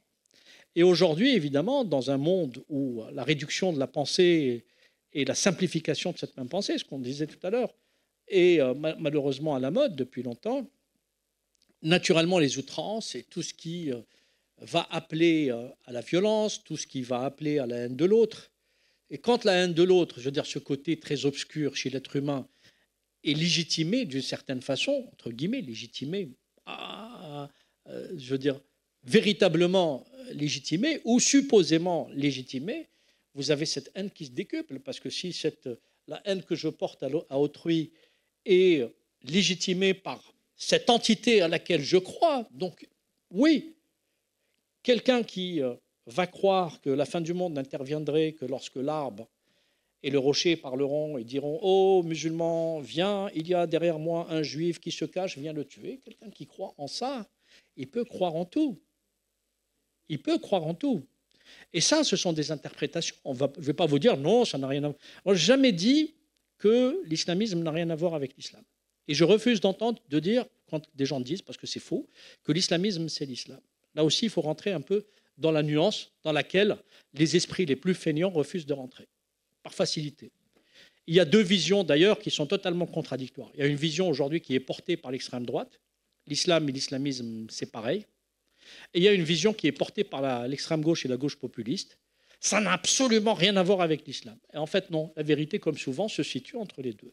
C'est-à-dire que dire que ça n'a absolument rien à voir avec l'islam, c'est faux, puisque le travail qui a été fait par les mouvements islamistes est un travail qui est tiré de certains récits ou certaines parties du corpus islamique. C'est une réalité. Mais dire que finalement, ces lectures-là, chez l'islam, c'est finalement donner raison aux islamistes, parce que c'est exactement ce qu'ils disent. D'ailleurs, les islamistes et l'extrême droite disent strictement la même chose. L'extrême droite ne dit rien d'autre que ce que disent les salafistes. Les salafistes disent c'est écrit comme ça, il faut le comprendre comme ça. Et je me rappelle, après le 11 septembre, l'un des livres qui avait été le plus vendu, c'était le Coran. Les gens sont partis acheter le Coran croyant trouver des réponses. Alors oui, tuez-les, machin, etc.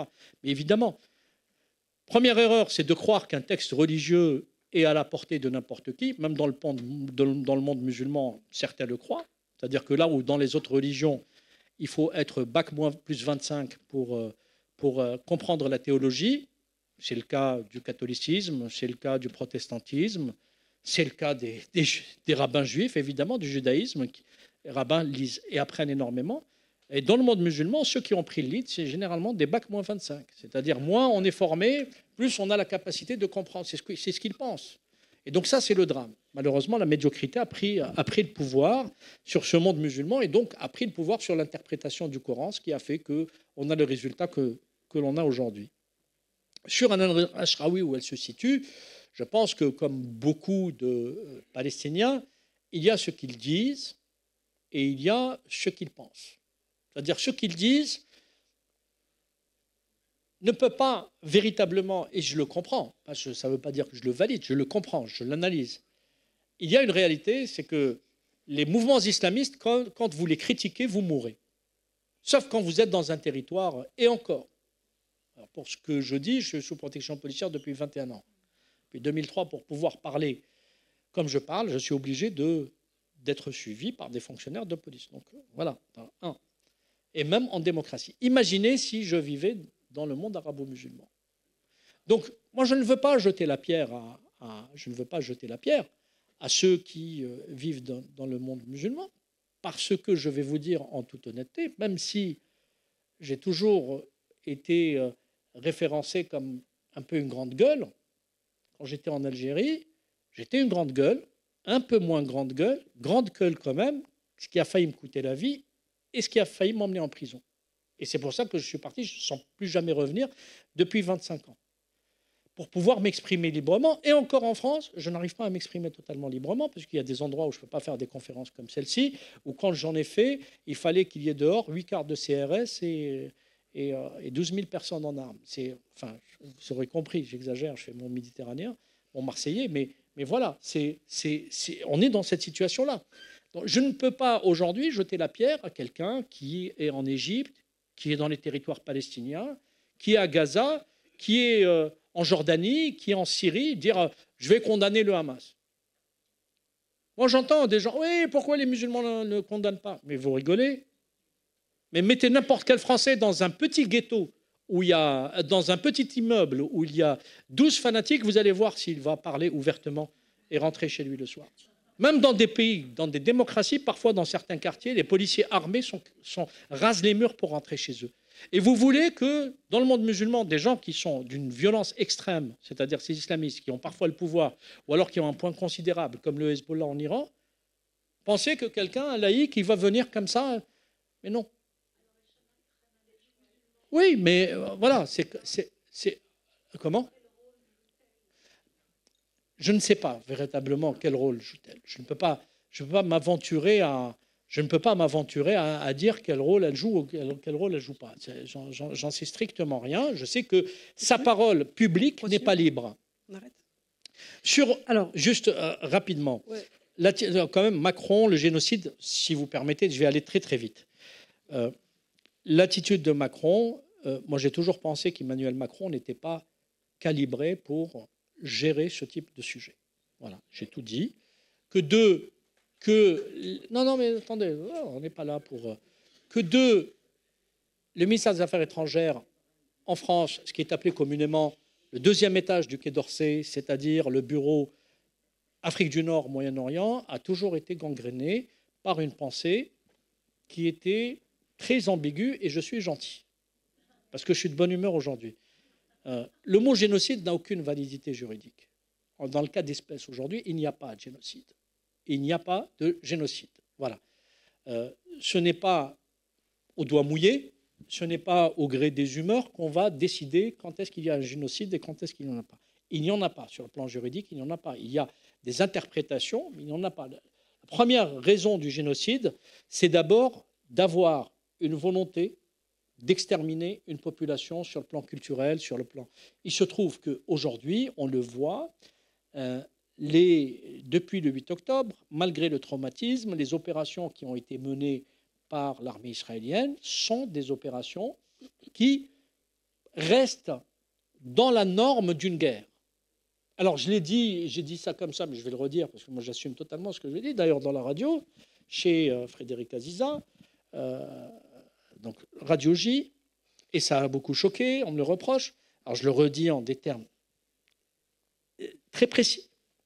Quand on connaît la démographie de Gaza, quand on connaît la superficie de Gaza, quand on connaît la densité, quand on connaît la réalité du Hamas, leur capacité à se jouer de la vie des civils, eh bien je vais vous dire, 40 000 morts, c'est pas trop. Aussi incroyable que ça puisse paraître. On peut me le reprocher d'avoir dit, mais c'est la réalité. Moi, je ne suis pas là pour susciter des émotions. Techniquement, ce n'est pas trop. Ça veut dire que la guerre a été menée dans des conditions plus ou moins raisonnables. Alors, qu'est-ce qui est raisonnable? Je connais le mode opératoire de l'armée israélienne. Il y a deux façons. Soit ils s'attaquent à des infrastructures, type des immeubles, parce qu'il y a des raisons, soit des entrées de tunnels, parce que donc il y a des raisons stratégiques. Aucun pays normalement constitué n'irait lancer comme ça à l'aveugle un missile de $100 000 juste pour tuer. Ça n'existe pas. Enfin, ça existe chez les États fous. Non, ça n'existe pas dans ce cas précis. Donc c'est soit détruire des infrastructures. Là, généralement, ils préviennent. Je dis généralement, ils préviennent. J'ai vu des journalistes revenir, et ils m'ont raconté exactement ce que j'avais vu quelques années auparavant, etc. Donc, il n'y a aucun doute sur ça. Un deuxième cas de figure, dans le mode opératoire, quand ils sont convaincus qu'au milieu d'une école, il y a 3 terroristes au milieu de 30 civils, ils tirent. C'est une réalité. Ils l'assument, ils tirent. Ils ont les explications qu'ils ont, C'est la raison pour laquelle il y a un taux, et vous savez, il y a un taux technique, on dit 1 pour 1. Un ratio. Un ratio, exactement, merci. Le ratio, il reste totalement logique par rapport à d'autres conflits que l'on a connus, y compris des conflits qui ont été, dans lesquels l'un des belligérants était soit les États-Unis, soit la France, etc. Quelqu'un se soucie du nombre de villageois tués quand il fallait bombarder une escouade d'Al-Qaïda à l'époque en Afghanistan? Ou quelqu'un se souciait, quand la France a bombardé Raqqa, par exemple, du nombre de civils et du nombre d'enfants tués lorsqu'il fallait aller chercher ceux qui étaient derrière le 13 novembre? Non. Eh bien, voilà, malheureusement, la guerre, c'est toujours comme ça. C'est jamais quelque chose de très agréable. Et quand on a un minimum d'humanité, on ne peut pas accepter. Mais la situation est ce qu'elle est. C'est-à-dire que quand un État joue son devenir et quand il se protège... Dernier point, position de ministre du Hamas... c'est un sujet, je dirais, qui résume toute l'histoire du Hamas. Voilà. Quand je vous disais en introduction, ils veulent détruire Israël. Donc, la deuxième chose qu'ils veulent faire, et qu'ils voulaient faire dès le 7 octobre, Mohamed Daif l'a dit dans son discours du 7 octobre, c'est essayer de susciter des attentats, y compris dans la diaspora, contre la diaspora. La deuxième réalité aujourd'hui, ce n'est pas pour vous faire peur, mais les Iraniens pourraient aussi réagir en s'attaquant soit à des cibles des intérêts israéliens, soit à des communautés juives, soit de façon directe, soit à travers des voyous, comme ils ont cherché à le faire il n'y a pas si longtemps, ces personnes qui avaient été arrêtées avant les Jeux Olympiques. Et évidemment, des opérations comme celle de la Grande Motte, qui a visé la synagogue de la Grande Motte, sont évidemment à craindre. Et vraiment, dernière question, comme ça on aura rempli notre mission et personne ne partira frustré, j'espère. Le 7 octobre n'a été possible que parce qu'il y a eu la conjonction de deux éléments. D'abord, une préparation très fine qui a commencé, on le sait aujourd'hui, en 2020. C'est totalement lié aux accords d'Abraham. Il fallait qu'il commence à penser une opération grandiose pour torpiller les accords d'Abraham, pour faire en sorte de susciter la colère, la polémique, les opinions publiques dans les rues arabes, etc., et gêner des pays comme Bahreïn, comme le Maroc, etc., qui avaient décidé de normaliser leurs relations avec Israël. La deuxième raison, et c'est la raison pour laquelle ça a fonctionné, ce que je vous disais, c'est le côté suffisant du système politico-sécuritaire. Je vais vous dire une chose, et je terminerai avec ça. Il faut être complètement cinglé, et je le dis en toute amitié, mais vraiment cinglé, pour se dire là-bas, il y a un groupe terroriste et je vais laisser mes gamins festoyer à 5 km de la frontière où il y a un groupe terroriste. Il faut être complètement toc-toc. Et moi, je vous le dis, ça, c'est quelque chose sur laquelle ils doivent rendre des comptes.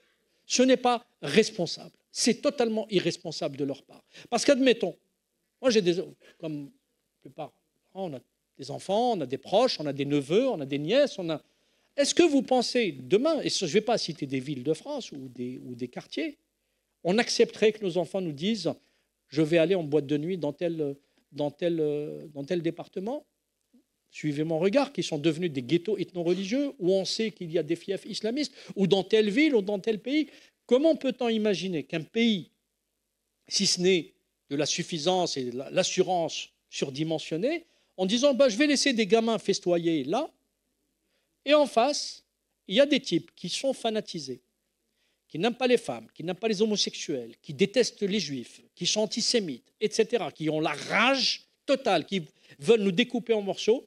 Et je vais mettre des enceintes comme ça pour qu'ils nous écoutent en train de festoyer, alors qu'ils ne mangent pas leur faim, qu'ils ne font pas la fête, qu'ils sont frustrés sexuellement, qu'ils sont frustrés économiquement, qu'ils sont frustrés.